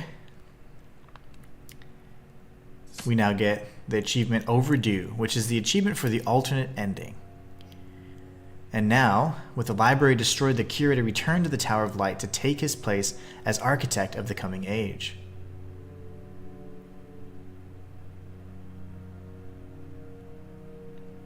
Through the power of all 5 grimoires, Alestra's guidance, and the limitless knowledge of the matriarch, the world was reshaped into a form which could more easily withstand the occlusion. A new age of light prevailed, and for the first time in known history, the course of the 45 rivers was altered. The connections to the Midlight realm were severed, and the ancients were forgotten forever. But the river of time flows with and against the Great Spiral. It says you will now begin New Game Plus. In the second playthrough, you will retain all equipment, learned spells, and non-key items. You will deal half damage and receive double damage. You will obtain twice as much Arcana from defeated enemies. Very, very punishing New Game Plus, but also one that you can do well against if you have the right, the right stats, right build. So that, my friends, is Codex Lost, the true ending in my opinion. And now we're jumping into New Game Plus. So I hope you guys enjoyed it. That was, again, one of my favorite Souls-likes, some of my favorite non-FromSoft Souls-likes of all time. It's definitely top 3, ranked up there with Lies of P. It's just such a good game, so well made, and considering it was made by a single person, is just disgusting in a good way. It's just interesting. I can't imagine how someone could put this together, and it's really a testament to the skill and the passion behind the project. So Free Mana Games, too bad you're not here, but thank you so much for the support and stopping by, and of course giving us this awesome hidden gem. If you guys want to check it out for yourselves, be sure to check out this link here, Codex Lost. Also, I did do a lore video on the true ending, or actually just the story in general, covering both endings actually, and that is also going to be linked in the comments right now for you guys. So that is a really fun video that I made, and I really want it to do well so it can get a little bit more exposure, because that's certainly one of the a really fun video that I've done. I haven't done one in quite some time, so I think I need to do lore vid. There you go. In either case, I hope you guys enjoyed. We are now in New Game Plus, and things are going to be a little different. So I hope you guys enjoyed this playthrough. This is a 100% guide for Codex Lost. The only thing you'd have to do to obtain the very last spells is go through and beat the bosses yet again and craft those final spells. Aside from that, I have shown you how to obtain every single thing in the game, every single staff, every single talisman, every single charm, every single mantle, every single everything. But anyways, I hope you guys enjoyed.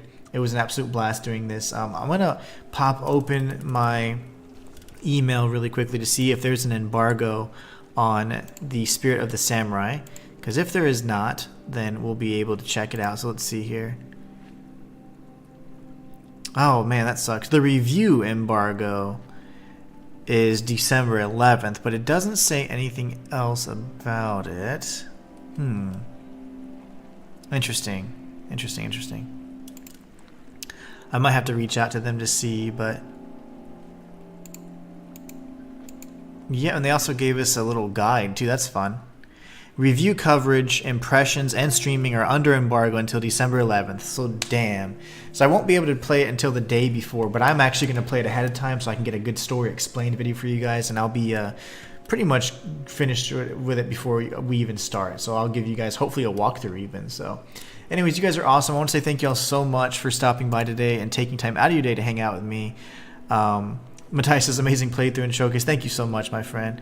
For whatever reason, I can't activate the lore video, the link to the lore video. So if you guys want to check that out, just go to my main channel. It's linked everywhere on this channel. Go check out my latest lore video. It's going to be awesome. I really do want to get that video over 1,000 views. I haven't posted in that particular channel in 60 days, so algorithm's really working against me. If you guys can help me get that up, I'd really appreciate it. Matthias says, yep, makes sense because I believe the game comes out on the 12th. That's unfortunate we couldn't stream it ahead of time, though. Martin says, take care, mate. Thanks for streaming Inhuman. Absolutely. Thank you guys for being the best part of my channel. I hope to see you guys tomorrow, and until next time, it's the Inhuman one.